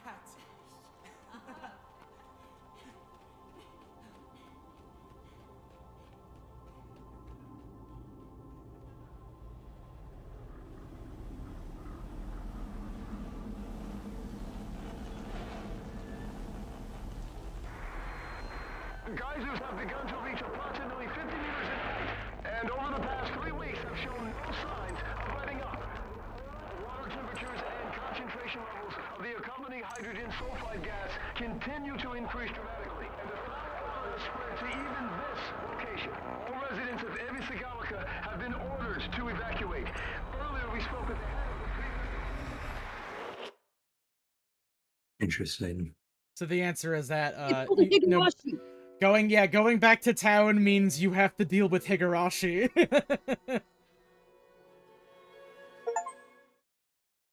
That's the evil twist on that one. A hell of your own choosing. Nothing else matters now. I mean, there's also the whole thing where, you know, Shu kinda fucked you up on his own accord, you know? Oh, this is a Purposely nice little... fed you drugs. Yeah, the drugs part's a little bit fucky, you know? It changed Alrighty again. then. Yeah, no, now we got the little shop. So yeah. Didn't take red capsules, purified the sword, and offered the brooch. So the brooch meaning the fox brooch that you have on your breast throughout most of the game. Okay then. I guess that would be the true ending? Yep. That's the true ending now. Not actually. I've kind of grown really attached to the white sailor uniform. I think it looks good. I kind of like the black one more. Hmm. Of course, a lot of people look flattering in black clothing. True. Anyways, yeah, no, time to get fucking... Oh, hold up. New lore about Ebisugaoka? From another legend, once upon a time, a Drogheda dragon resided here, spewed poison so people would not approach. Then Inari-sama subdued the dragon and made the land hospitable again. The area also has a surprising number of onsen. This which suggests that the tail of the water dragon could in fact be referring to an incident where onsen water containing noxious gas spouted out the ground like a geyser. I feel this theory is the most likely. From the findings of a recent town hall investigation, it was observed that the mountains to the north and south of Ebisugaoka have a very brittle surface. The town hall declared that a landslide could occur at any given time, but the residents argued back saying the last several hundred years there's been no record of such a disaster. Sakuko says that the divine protection of Inari-sama is what's actually protecting Ebisugaoka. I also remember her telling me with a straight face that when the residents no longer believe in Inari-sama, Ebisugaoka will return once again to an uninhabitable land. I like the preface of when she told me with a straight face, like, you can't be serious! And also, yeah, a large fox monster. Ferocious and agile, on top of all that, he can even summon his underlings of the fray. His beautiful coat, however, is covered with putrid festers. The 7 lavish tails symbolize his youth and divinity. 7 tails? 7 tails. No, no 9. Only 7. Well, alright, let's get a fucking move on.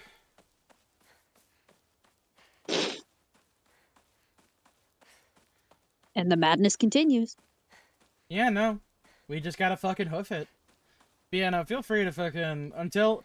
It's gonna be a minute before we, like, see anything particularly new. I will probably end up doing... If we don't completely... We're definitely not gonna do this whole bit on stream, because I need to fucking... as much as I want to just bum rush through everything, I need to make sure I get enough stuff so I can get, like, all the level up materials for maxing out my shit. Of course. Also, I gotta go do some note scrounging, because I missed some stuff that Rinko had, and I believe that there's some stuff that I think there might be some stuff that's only available once you finish the, might be some stuff that's only available once you finish this ending that we have to get. Like the stuff for the truth behind fucking Foxboy's family over here. Where is everyone? I just need to be a little bit more thorough in the What about Rinko side of the room, Maybe I'll because find the someone diary there. is related to the whole like bit where you're kind of casting her out, so to speak. Thankfully, I already know where the bit where you offer the brooch is. There's a place like relatively close to here that we won't have access to until like much later on into the game. I could have done the true ending, but I did want to see like what I do want to see what all the endings are. Also, you know, I want to get my PP up. You know, want to get the sword up. Indeed. Better find another way. I remember there was a shortcut up ahead. I wonder if these two little I wonder if these guys' dialogue is going to be any different. Isn't that girl dating the boy from the Iwai family? I guess money was more important in the end. Shh. Someone is going to hear you. Oh, that's interesting. After I finished the previous ending, they talked about how you got spirited away by a fox. But I guess in this instance, well, based off of what the previous one would have been, she would have married the fish boy, unknown fish boy. I feel like it says something about how I feel like it says something about like how much she doesn't fucking care about her dad's money problems. That like fish boy isn't even a character in the story. It's just, yeah, no, I'm just marrying off my daughter to some guy she doesn't fucking know. Oh yeah, here we go. Yeah, Mayumi. I blouse loving skirt, berry handkerchief with black polka dots. It's torn. Yeah, that's the same one. Yeah, no, that bit. Yeah, Mayumi seems funny. I'm guessing that there's probably just a bit about how there have been missing people happening. Although I'm wondering if there's maybe like kind of like an underlying thing about that guy's family, because it seems like that dude has a problem with like obsessive feelings towards various women. Because, like, there were, like, in the shrines, there were, like, several portraits. There were letters that seemingly were going to other women, so on and so forth. So I'm wondering if maybe Hinako isn't, like, the first girl that he's done this to. Alright, same bit. Run away! It may just be that he's into Hinako. I know, but I'm hypothesizing here.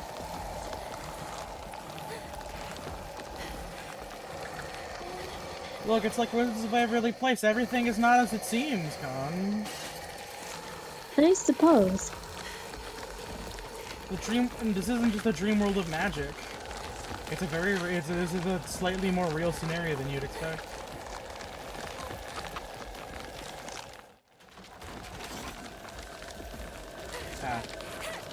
Ah, fuck. Ah, nuts. Oh, I beefed it! Oh, I beefed it by accident! Oh! Can't believe this. I beefed it!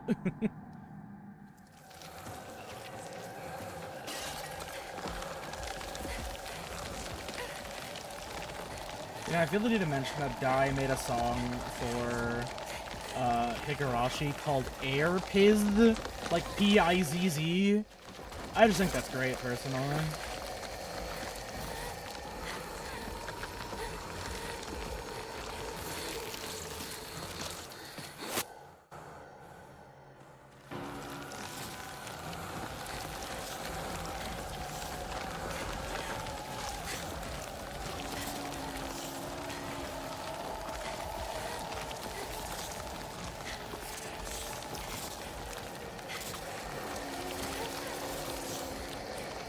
I just have to wait for my sister to help me.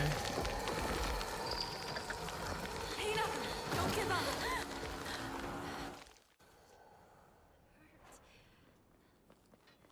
Good thing I got this from Shu. Get those devil pills away from me. It's just like my partner said.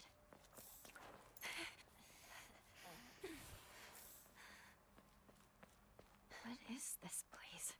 I I need to get back to Sakako.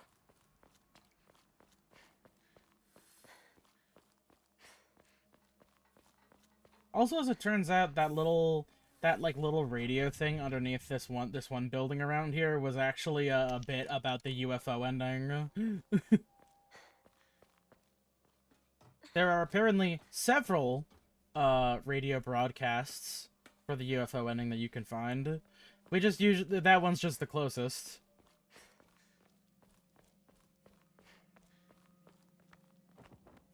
Yeah, now how's everyone else doing today? You having a good one? Having a salient one? You keeping it copacetic? Who's there? Have you found a thesaurus recently? Doing pretty swimmingly.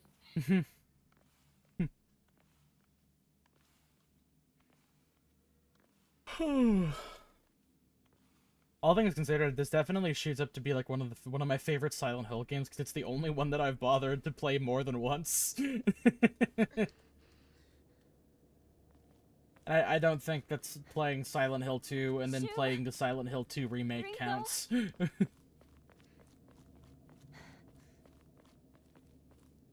Shoo? Rinko? Leon? What's up, sis? Ah! Don't stab me with your knife! God damn!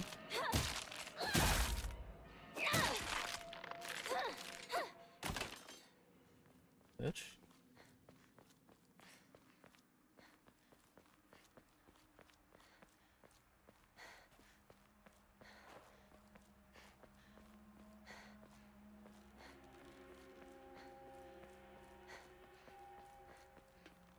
What is it? I finished watching Mandalore's newest Halloween video about fucking Disaster Day of Crisis, and I gotta say, there's something exceedingly appealing about that game franchise to me now. Mainly because apparently Dante was in the first one. Well, not literally Dante, but Ruben Langdon voiced the character in the first one. Also, if you don't know what Disaster Day of Crisis is, I do not blame you. That game is extremely niche.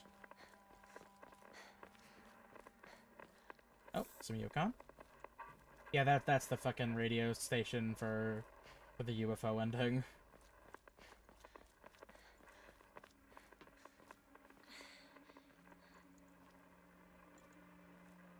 And I feel like if I'm gonna do the rest of this fucking... If I'm gonna do as much of this playthrough as possible on stream, I should just put up some Subway Surfers gameplay to make sure people are paying attention. I'm still paying attention. I mean, yeah, I know, but like, all I'm gonna be doing for like 80% of this is just fucking booking it to the next destination. Because most of everything you've already gotten is... Well, yeah, you've already gotten most everything else, so... It is unfortunate. I mean, I get... What are the requirements for this ending? Could just be done with all the other ones. Well, so it isn't literally be done with all of them. Technically speaking, we could have done it after the first ending that we did on stream. Really, it is just, like, do a lot of the same stuff you did before, but instead of grabbing, like, the red liquid, you have to offer up the brooch at, like, a little Jizo statue that's, like, right outside of your house, during the last, like, leg of the game. So, yeah, no, gotta get the sword, gotta purify the sword again. So pretty much all the stuff that we had to do for the second ending, and then a little bit extra. And then just do everything as normal until, you know, a new cutscene shows up.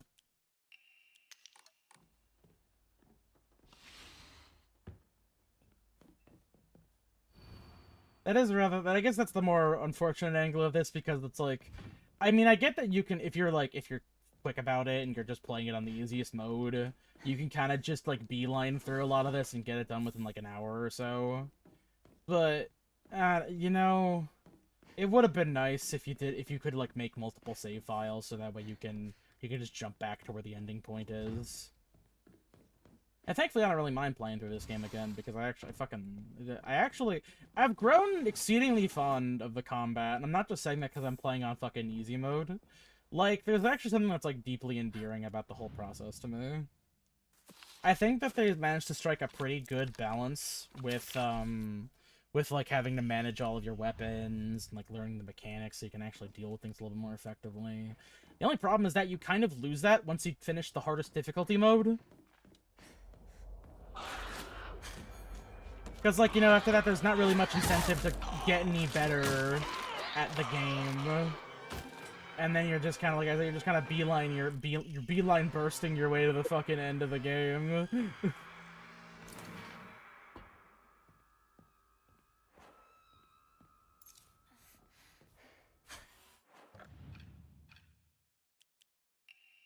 I would say it probably would have been more difficult to make sure that, like, things stayed relatively interesting for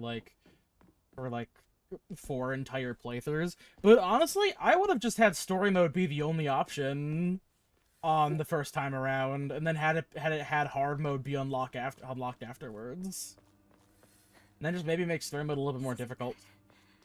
I really hope Shu and Rinko are alright. Or I don't know, maybe have it so like harder difficulty modes are a requirement for the true ending.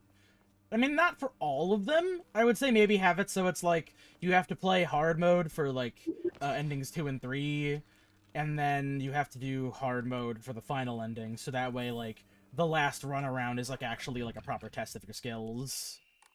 Although I guess maybe also increase the difficulty of the puzzles at the same time. Although I guess the issue, I guess the ultimate issue with that though is that I feel like, you know, because it's like they don't necessarily want to punish you for wanting to experience the true ending of the game. Because like, I mean, I guess there's also there's always the, oh, you know, you can just look up the endings on YouTube and stuff. If it gets a little too hard for you, you can just walk away. So they probably want to incentivize you to keep playing and all that jazz. I don't know. Game design is a fucking nightmare. But you see, if it were me, I would have just had it so that you can. I would have just, at the very least, I would have maybe done that, or maybe had it so like there's steps you can take earlier on in the route, or like throughout each part to like shorten each section, like streamline it a little bit more on subsequent playthroughs.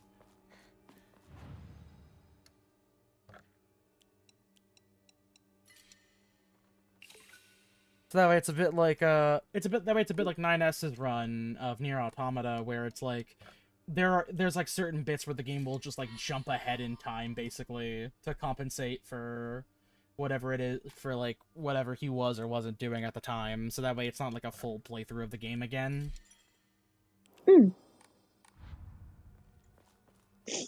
But then the other problem is like, how are you gonna contest with like the UFO ending or all that jazz? I mean, I guess you could just have it. Yeah, because some people actively seek the UFO ending, not just because it's funny, but because it's just a staple in Silent Hill. I guess you could just have it so it's like, yeah, no, start the game on a fresh save and then like find all the stuff. I don't know. It opened. I guess I'm probably coming at this from like a relatively unique perspective, because it's like, I want these like 4 replays of a game to remain engaging the entire time, and it's like, that's a hard thing to do. Yeah, you want replayability to be worthwhile and entertaining.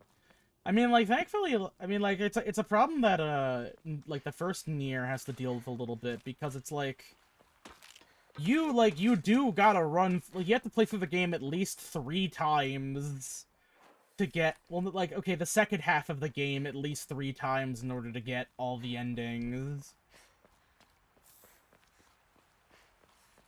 But, like, that last, like, ending bit, that shit's long. It's not even hard. It's just really, really long. Uncomfortable long, or...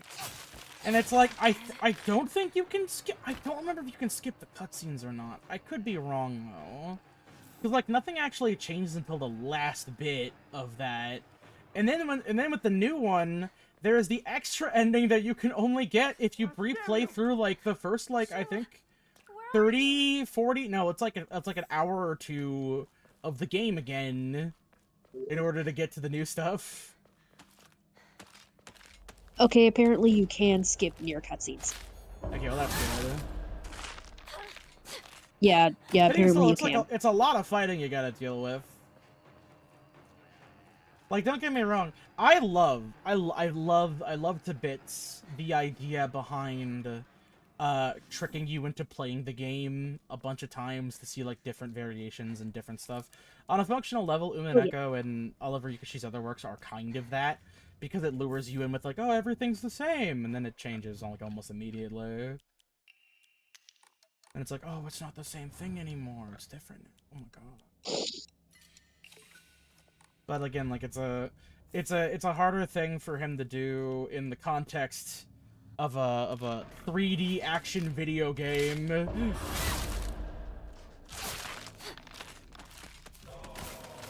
Unless every like playthrough of the game is like 5 hours long maximum.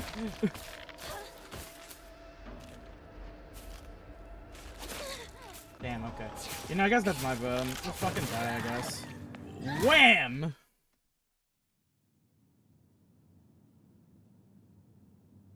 I think that's why some people tend to gravitate less towards these and more towards roguelikes, because those have capability for replay that changes. Oh, you're right to see Sorry, how I'm easy. Behold how easy the easy version of the puzzle is.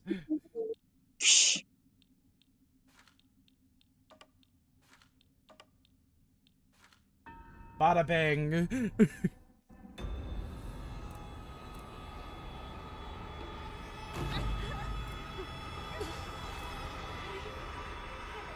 Oof, ouchie, ow, my head. Shout out to the fact that you can just kind of flash step through her headaches if you're careful, if you're quick about it. Alright, anyways, open that shit up. Also, let me make sure I got the fucking... Let me get the fucking puzzle guide out for this particular bit.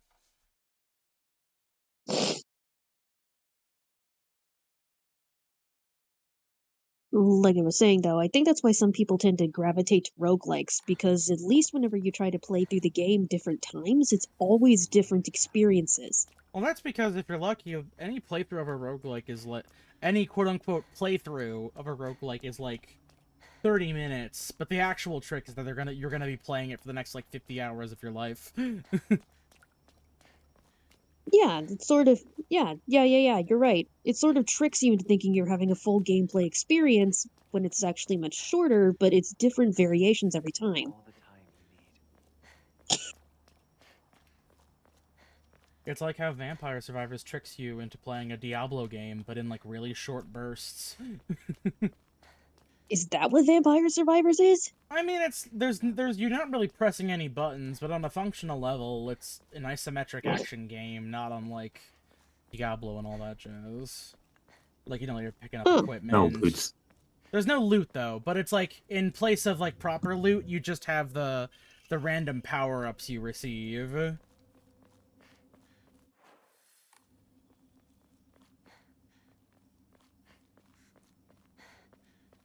That's the one concession, but like, you know, I get it.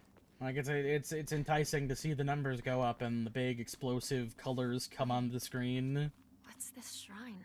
You do that too. Is that in also Diablo, what? You do that too in Diablo, which Is that takes a also lot why longer. you like Balatro? That's also why I like Balatro. Yes. You get non-infinite, and then you develop the world's worst crack addiction.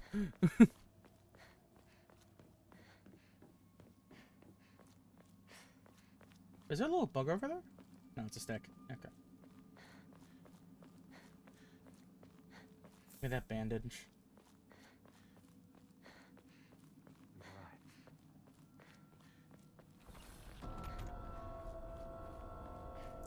Yeah, so It's locked. yeah, no, we're not fucking around with this. Fucking it's that, that.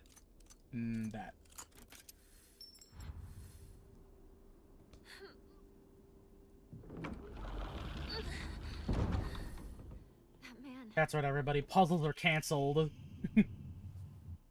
If you like puzzles, get the fuck out of here. We're just solving them. Let me make sure I'm going the right way.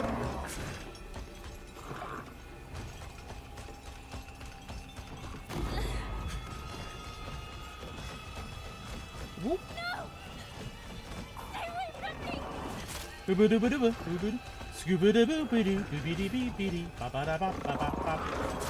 Ah!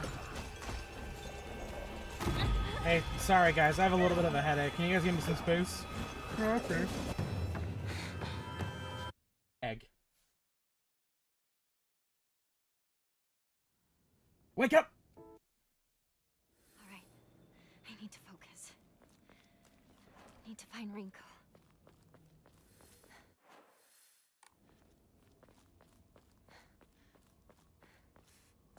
Wake up, wake up, wake up, wake up, wake up.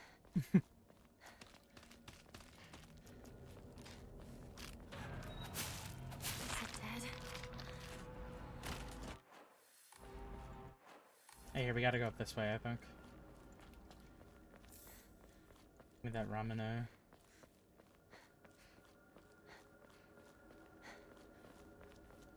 That ramune is for the gods, damn it.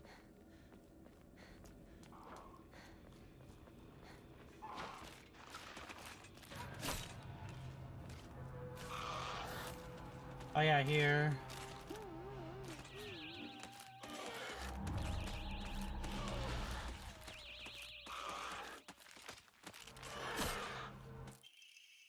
Hey, here, now I get the better I get, like, the second best version of the PP.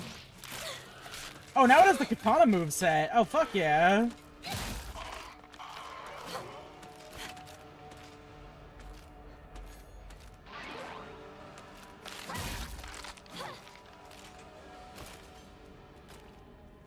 I think a fun detail to mention is that, you can see the little, like, speaker where the swooshing sound effects are coming from the sword. Yeah. Though I will say, I actually don't know if it gets any bigger on, like, if you complete every playthrough and then it will pull it back out again. Don't know. Divine water.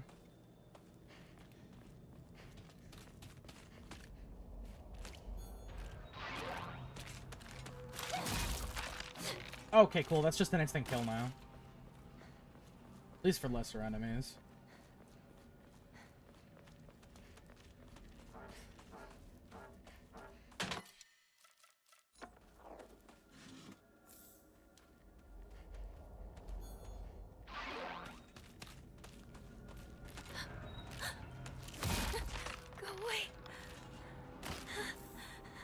Oh fuck, I'm so scared.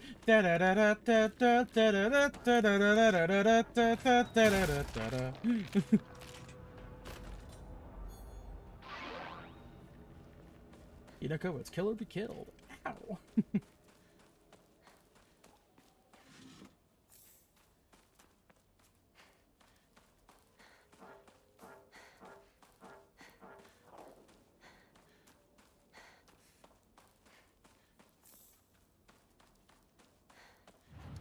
Alright.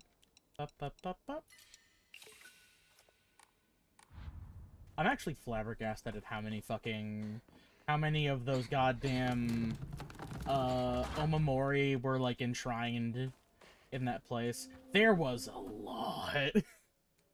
Like, I spent the whole playthrough, like, trading shit in just to get the rest of them.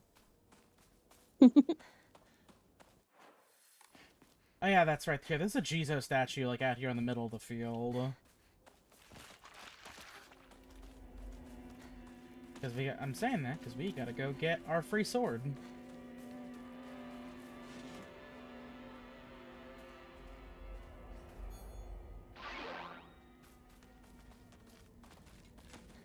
Actually, I wonder how much damage this does now that it's full up.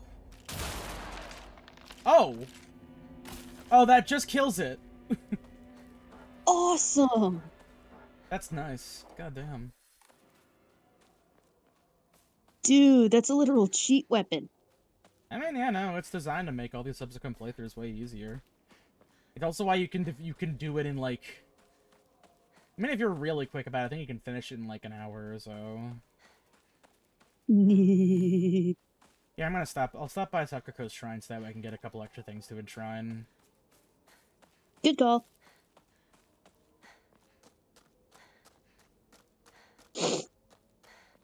The only really unfortunate thing is that I'm coming to the realization that if I want to get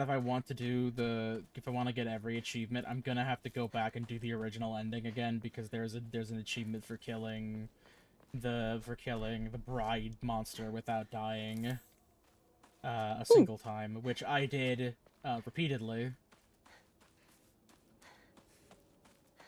But admittedly, I think I'm just kind of looking to get what I can get, and then maybe if I'm feeling like it a little while down the road, I'll run back through the game.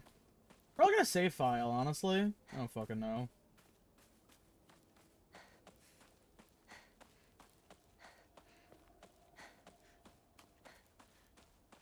Okay, so the Jesus statue is around here somewhere.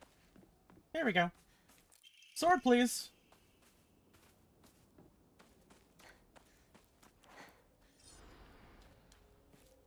Oh, you also hear? What? Huh? What? What did I hear? Russia had banned access to my anime list. Okay. Apparently, they deemed it was unlawful because of the LGBTQ+ content. Ah, for fuck's sake. Yeah. Sakuko's shrine is up ahead. Yeah, according to that, they said it was blacklisted for systematic placement of materials containing information propagating non-traditional sexual relations and/or references. Oh my god.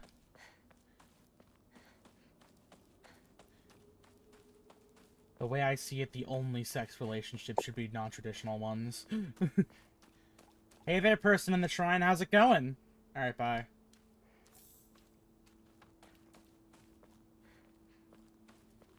Is this some sort of offer? Maybe it is! You say that every fucking time you pick up one of those, goddamn.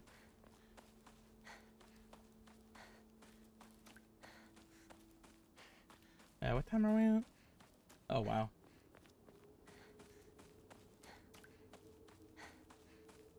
Fuck off, Shu. No, fuck off.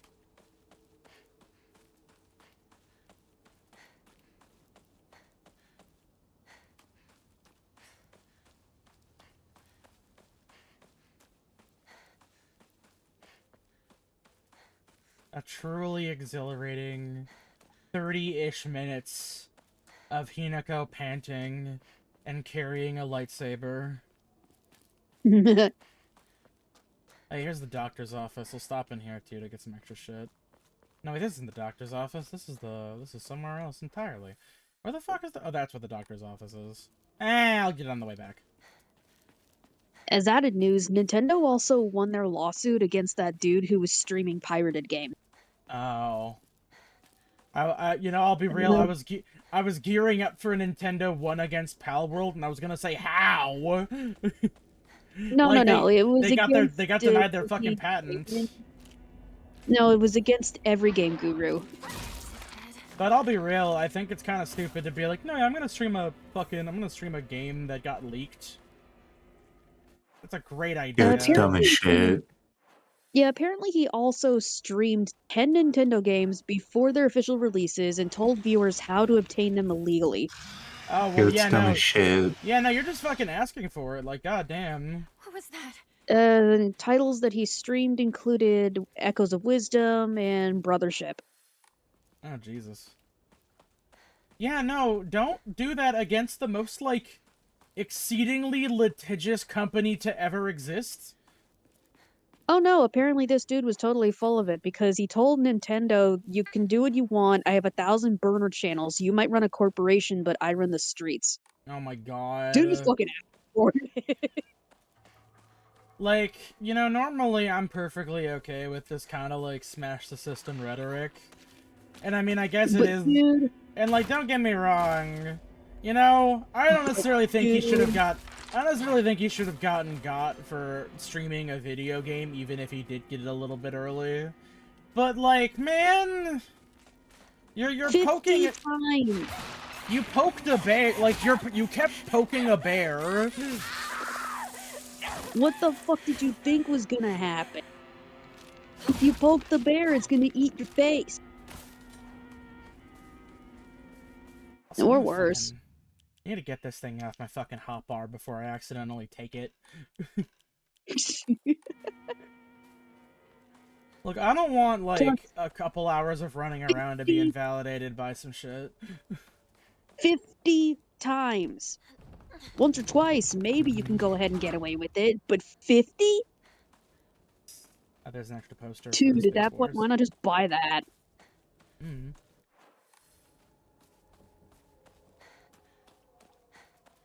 Posted it didn't say kick me, it said demolish me. God damn. Also, the line of, I have 1,000 burner accounts, you run a corporation, I run the streets. That just Look out, we're really dealing with internet tough guy. Exactly. Look, if you're gonna be a pirate, don't. If you're Edgelord gonna be like a territory. cool pirate, don't be cringe about it, you know. It reads like 2005's Edgelord. Ah, motherfucker! I mean, people on 4chan in 2005 might have thought you were cool, but I bro, don't. seriously.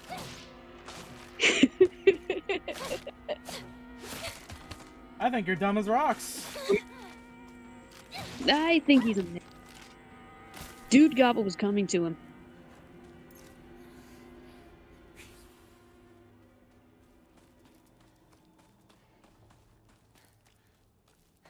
This is the cyberpunk dystopia.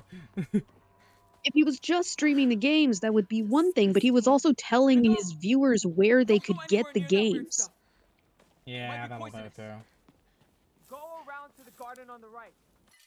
Which, isn't that aiding and abetting, or isn't that instigation? I don't fucking know, man. Just don't do that I'm shit. asking Don't be Noir on stupid. that one. What was the question? Is Noir a legal expert? I know something. Offering a way for people to steal something that isn't free is probably I'm not sure that necessarily makes them accessories to it, but like it makes them also guilty of taking whatever he's taking. I mean, in a sense. Not in that regard, but also of him just... Oh, fuck, there's an actual word for it. It's not instigation. Larceny, that's it. Would that count as larceny? I mean, I guess it kind of gets into the... I'm sure larceny is when you steal something. I mean, it kind of gets into the nitty-gritty of what constitutes digital... Like, is digital theft a thing? I would say so. Yeah, it's called piracy. Mm-hmm. Well, no, like, is there, like, would digital theft be on the same level of, like, stealing physical property? Depends like, on what you're stealing. Like, nabbing data isn't exactly the same...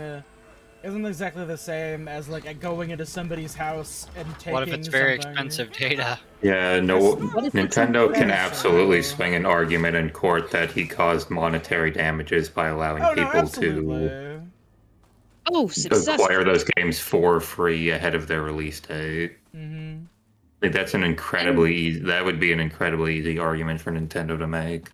Mm-hmm. As well as perpetuated by demonstrating the games and the products without paying for them to a willing audience. Mm-hmm.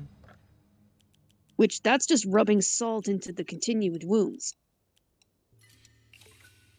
It also is the sort of thing that will definitely help in court to prove that if someone's like openly taunting you that I don't care and I'll do it anyways and you can't stop me, that's kind of an admission of guilt in many ways.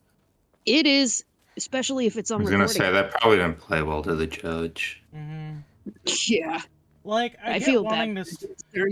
I get wanting to stick it to the man, but also Nintendo is the company that decided to put a man in permanent debt to them for the rest of his life. Like, Jesus fucking Christ. I think we can just chalk this up to stupidity. Well, I mean, no, yeah, like everything of it, like top to Like, bottom, arrogance just is- like asinine behavior all around. Arrogance and stupidity. Bar none. Look, he forgot. He drew an oval when he should have drew a circle. How else was he gonna distract the sea bear?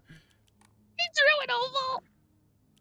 Screw the oval. He drew triangles. God. Yeah, let me just make sure I get the fucking field puzzle up. Okay.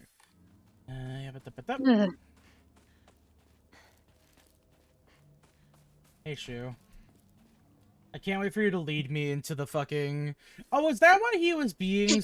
Is that why, like, he's being so, like, weird and aloof throughout the entire scenario? Because he's, like, kind of trying to, like, guide your judgment, more or less?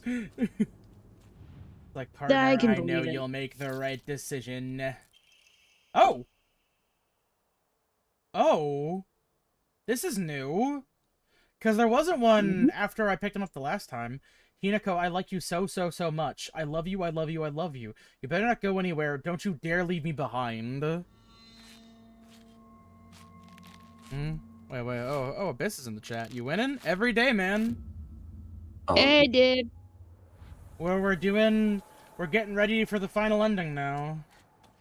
And by that, I mean a lot of walking and reading cheat sheets for the puzzles. And also making sure I get enough stuff to max out my stats. Which is always a good thing in games like this. I mean, it doesn't really matter now. I'm, like, functionally invulnerable. In the middle, not holding anything.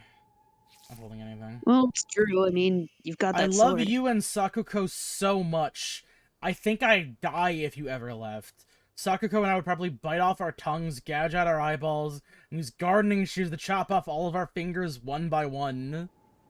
That is very morbid. Maxigato's gonna take quite a bit. Oh no, yeah, I'm certain, but like last time I was able to get all the Omamori, and that was like a couple thousand like faith I saved up. So like, I don't necessarily think it's gonna be that difficult. I imagine that 20,000 is where. I imagine 20,000 is where it's gonna cap out for power, strength, for stamina, sanity, and all that other jazz. Cause like I don't think there's any Emmas I missed last time around. Head facing upside down. Still, is that what friendship is supposed to be like? I mean, I think that there's something up here. I don't know. Shu also loves you oh so very much. He said he's so in love with you, every other girl to him is just a parasite that doesn't deserve to live. I wonder if he's going to kill me too, Hinako. If you leave Shu behind, he's going to kill the rest of us girls. Please, Hinako, save us. I love you, I love you, I love you. Okay, so like... Okay. Well, so the weird thing is that Rinko's the one... Also, doll ass. But, like, yeah, no, Rinko's the one who writes these letters. And, like, this is like a tacit departure from a lot of the other ones, I must say. Oh, yeah. The other ones, it was just her nonstop saying how much she hated you, how much she wanted you dead, how much she actually enjoyed it whenever you were at your, quote, funeral. Here? I mean, the other... Yeah, no. I mean, the other endings have, like, flat out shown that, like... not Hinako. That Shu is, like, willfully malicious. I've gotten on your nerves at least one time, right? I'm sorry. I'm so sorry. Is that the reason you don't want to stay with us anymore? What can I do to make you forgive me? What can I do to make you love Shu? It sounds kind of like she's trying to force her to love Shu at the same time she's trying to beg for forgiveness and not to die. I mean, so, like, there was that bit during the last ending that we did, where, like, Shu's voice distorts and alters a bit when he mentions throwing your life away. So I'm wondering if, like, maybe, like, there is, like, a genuine, like, because, like, and there's, like, been, like, very, like, subtle hints and bits that they're talking about, like, how maybe they actually do kind of have, like, weird feelings for each other a little bit. But I think that Shu is, like, I wouldn't necessarily say he's as fucked up as Foxboy over here, but there's something going on now. Now I'm a little bit wilded out, I gotta say. Strung up like a cross in the back of the area. There we go. Okay, what's the last one? Hinako, I like you so, so, so much. I love you, I love you, I love you. Sakuko, Shu, and I, we all love everything about you. So please, don't listen to that creepy guy. You can't believe a single word he says.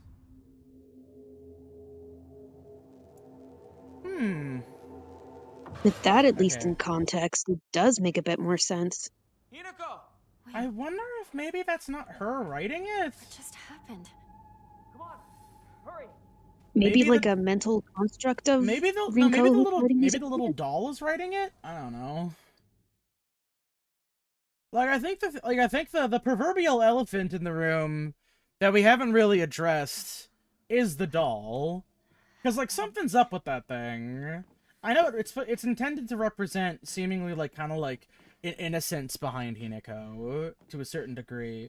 But I can't help shake the feeling that there's something else to it. I could be completely wrong. There he is. But, it seems to be operating, like, almost independently from any of the wishes of any of these characters. And The it doll is kind of so like... far has... Hear me out on this. The doll thus far has not been malicious. At most, it's been trying to help Hinako, but it couldn't get through to her whenever she was drugging her. It couldn't get through to her, at least whenever she was still stuck trying to think what she was doing right.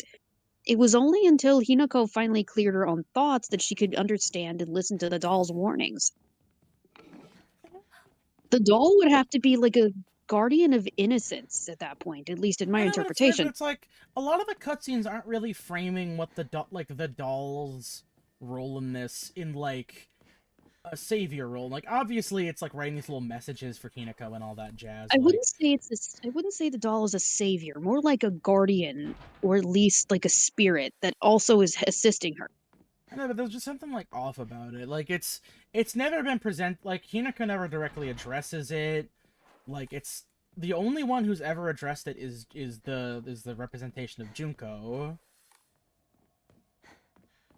Also, I still haven't really talked about... Interesting is all I have to say. I mean, yeah. I will say I've been, like, fairly on the nose with a lot of my assertions about, like, the narrative and what things have been going on with, like, Hinako and all that jazz. I will say that there was an assumption that, like, Hinako... I mean, she did run away from home, but that there was, like... there was, like, a visit, and, like, well, she, like, ran away, but then came back before the wedding and all that stuff. But, like, I was, like... I'd say I'm, like...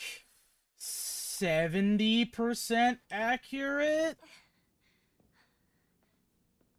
for the most part, but it's like, I don't know, I'm curious what this, like, last little bit is going to be, because it feels like it's pitting the two Hinakos against each other.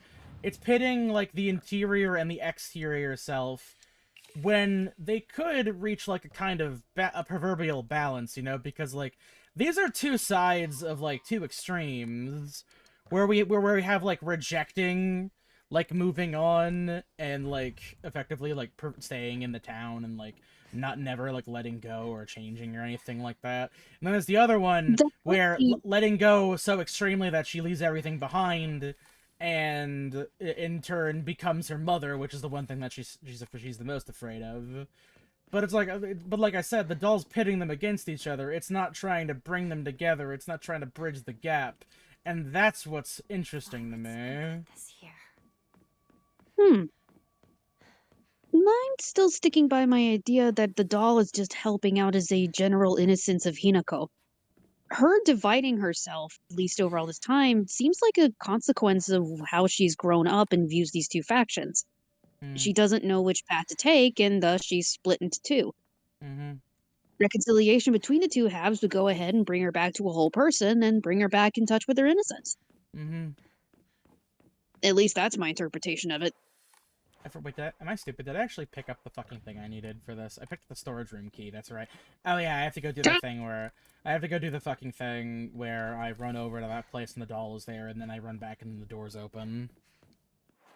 I think we've just gotten really used to Ryukishi's writing at this point, because that just means we're really good at sussing out what his themes are. I mean, honestly, at this point, I'm just thinking of that one fucking gif where it fades in and it's an elephant and the text "address me" is just underneath it.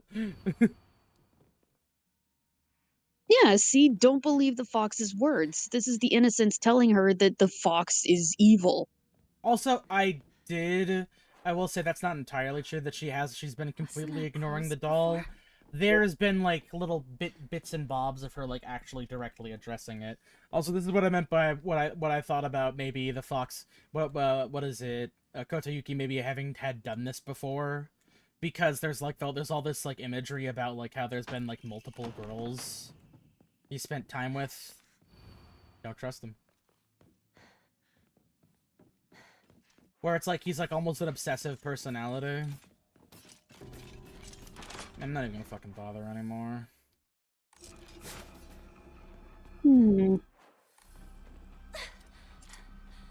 Cause like, yeah, no, that Fox guy's something else.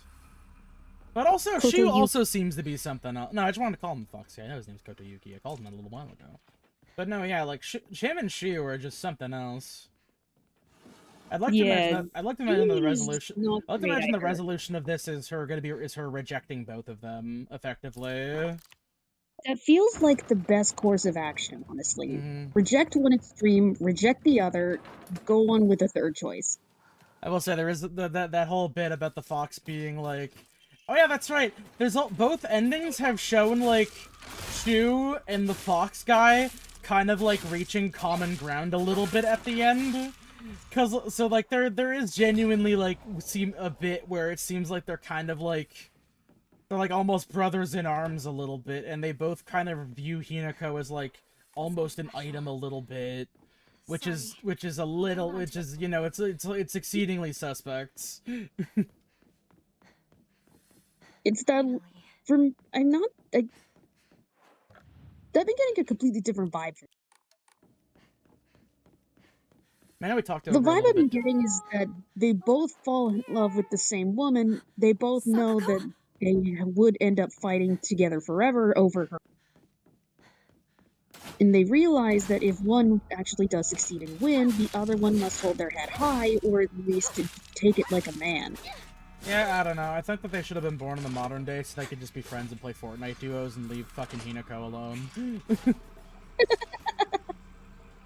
Yeah, but where would the fun have been in that? I don't know, man. Fortnite's pretty fun. No, I mean, we needed the... You can play Mothman now! You can play as Mothman! Mothman!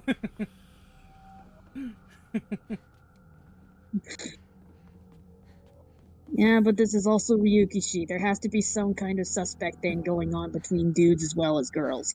The Mothman's actually... Fortnite, the everything platform.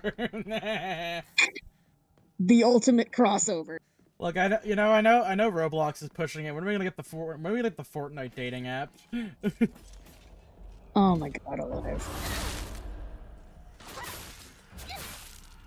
I guarantee you, there's probably a couple couples out there who have met over Fortnite. That's a non-zero. Just with that VoIP stuff, you know. Huh? Voice over proximity chat. Roblox is a dating platform, especially if you're an adult looking for minors.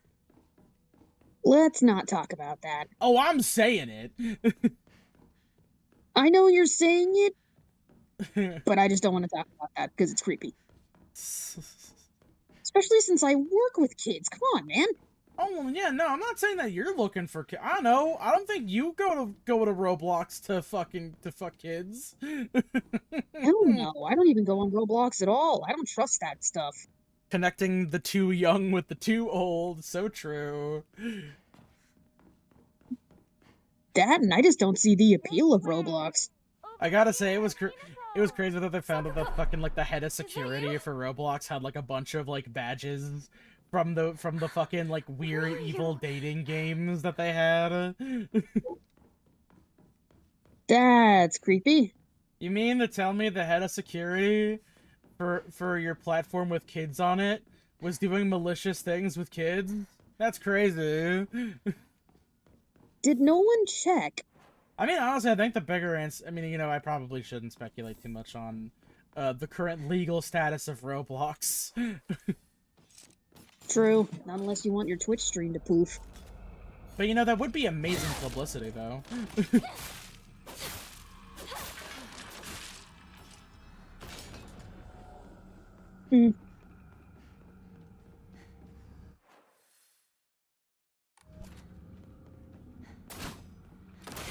Honestly, I always view Roblox as like the Playmobil version of Minecraft.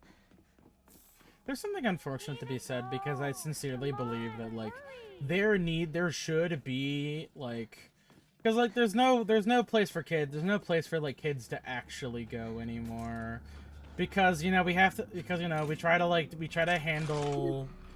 make like social media like sites and platforms safer for kids, and then the places where kids are actually supposed to go to are seemingly under the power of some incredibly dubious adults. Mm-hmm.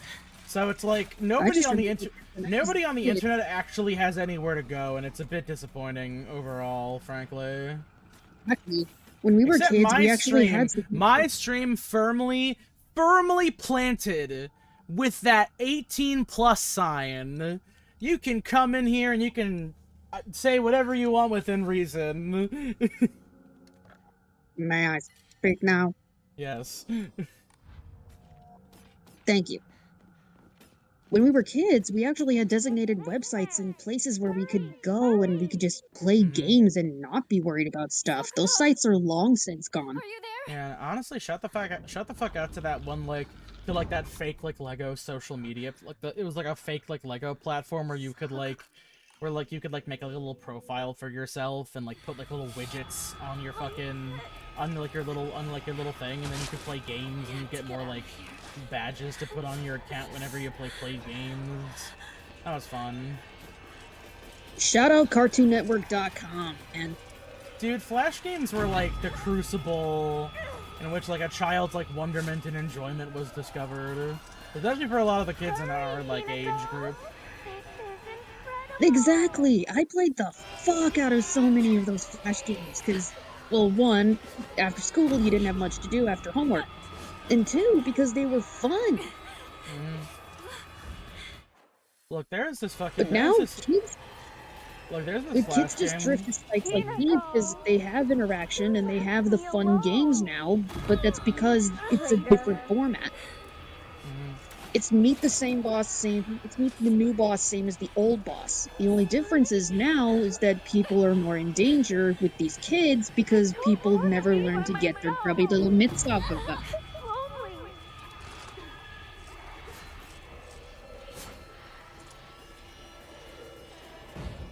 Alright, here's this orb. Good fox. Here's an orb for your troubles. Mm-hmm. Thank you for the orb, kind stranger. Keep it rolling. I also feel like that dissonance of safe places that we had as a kid are completely different than what these kids would view as a safe place. And what our parents would hold as a safe place. Oh yeah, what? Because as things what you take the final bosses you bopped? Like, what weapons did I take with me? Huh? Well, so, like... Bop?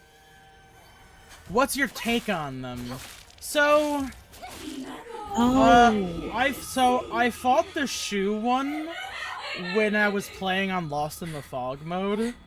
So I will say... I thought it was pretty, like, it took me a minute to, like, really get into the swing of things, and I had to, like, kind of adjust my kit a bit to, like, actually do it properly. But, I think it's really good. I liked the whole thing with, like, the arrows. It reminded me a lot of, like, some of the mechanics reminded me a bit of, like, an FF14 raid a little bit, which I thought was pretty nifty. I like how I actually kind of had to strategize a little bit, but like after that, the problem is that like stuff with like the fox or I forget what the thing is actually called, but like after a certain point, for the most recent boss fight, it's more like I can appreciate it from an aesthetics perspective.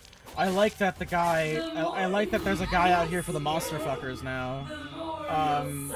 But I can't really comment on how, like, entertaining it was, because a lot of it was just me slashing at ads. To be fair, I guess that you were also great playing mechanics. on easy. Yeah, exactly. It's true. Yeah, you were super playing it on easy. Well, no, yeah. Because, like, there's no reason for me to play on hard anymore. I did the hard stuff. Other than, I guess, difficulty enjoyment. But, I mean, like, no, yeah, I think that, like, they're all very, like, aesthetically cool. I think to keep up with the... I think the only real issue is that I guess that, like, minus Wedding Monster, they've all generally been like they've been like more the Night of the Fox is a Nightmare on hard difficulties, basically a Dark Souls boss. Oh no, yeah, absolutely. Like they're all like the fucking Shoes boss fight. Not only did it take me a really long time to beat, on its own, it was like the attempt in and of itself was like I think like 5+ minutes of me just wailing on the dude. Which doesn't sound like a lot, but like generally speaking, a lot of boss fights feel longer because they take a lot of attempts. But like that one was actually like just like the successful attempt in and of itself was rather long. But no, yeah, especially because of all the ads and stuff, I can imagine that being much more difficult than like some of the other boss fights you got to deal with. Now, hold on a second. Ooh, hold up, radio.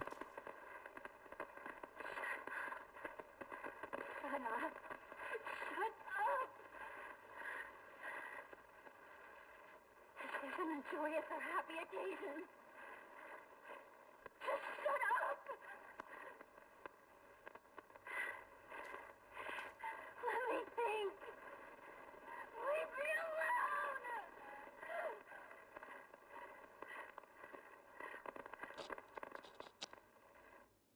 Yeah, alright. Damn. Valid crash out. Mm-hmm. But no, like aesthetically, and I guess just like looking at the gameplay mechanics, more or less, I think they're all very cool. I think they're very cool. It's just that they're not necessarily as spooky scary as the first like major boss fight you deal with. Hinako! Over here! Like I described it. You okay, I described Foxman boss fight as ostensibly I felt like I was getting ready to fight the newest Monster Hunter creature. It's true. You did say that. Shoes, I think, looks the most visually like I guess like more of a Sekiro boss fight technically. Yeah, thematically they work really well as fought mechanically. Yeah. I mean, I don't necessarily mind translating like raid mechanics from Shoes the best one, really. No, yeah, I thought it was really cool. I like learning it actually. Like it was definitely a little bit touch and go for a while, but actually like learning the fight and kind of like pacing it out, especially on a harder difficulty, after a while felt like it actually felt really good to fucking beat him.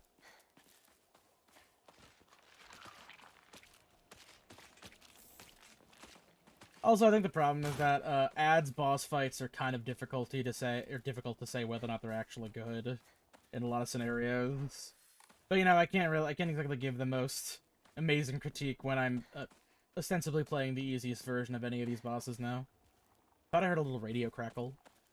Yeah, let me just pop into the doctor's office really quickly so that way I can grab some extra juice for trade-ins. My Hokuto has become a proverbial GameStop trade-in center. What do you mean I'm only getting 20 for my Ramune? This is bullshit. What the fuck?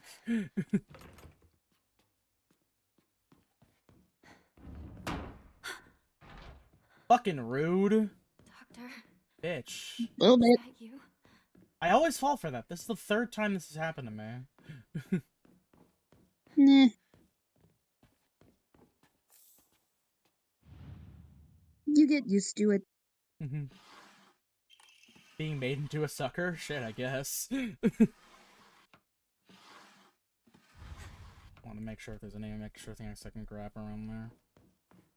Get some Kidzu tea. That's always good.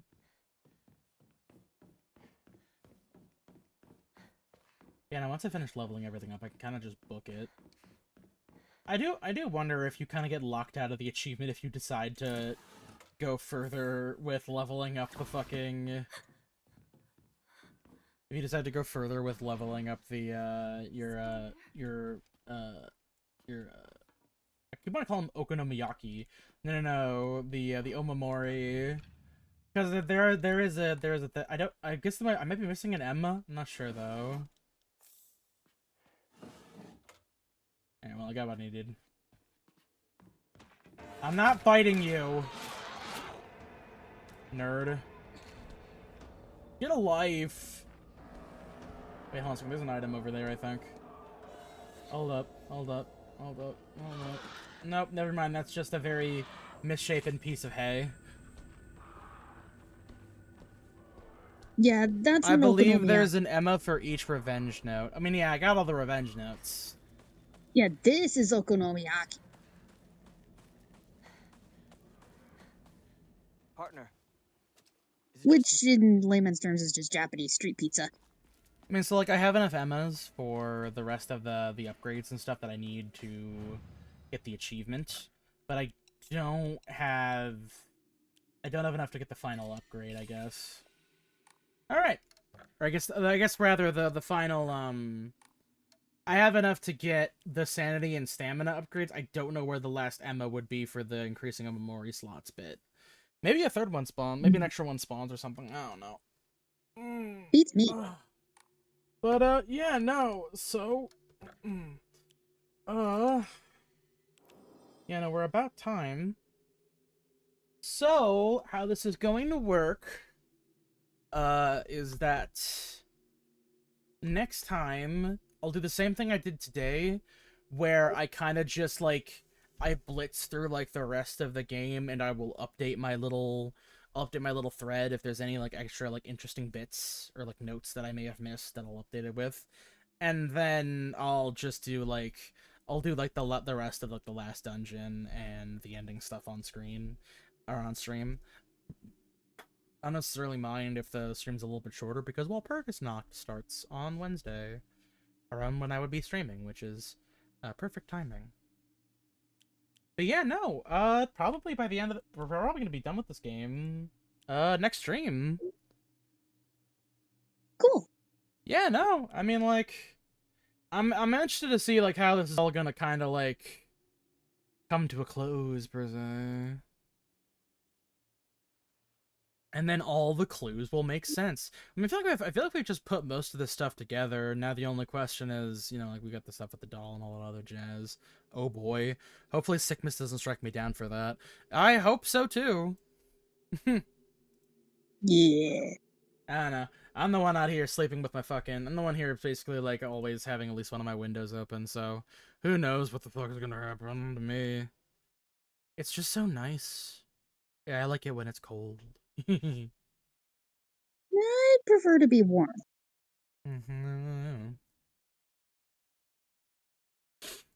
Alrighty then. That's the end of the stream, everybody. I hope you all have a lovely evening. Thank you, Abyss, for joining, even if it was a little bit near the end, but it's all good. And we'll see you guys on Wednesday for the conclusion of this Silent Hill epic, because this is the one that requires the most playthroughs to actually get the full story. Alright, have a good one, everybody. Bye-bye. Good night. Yeah.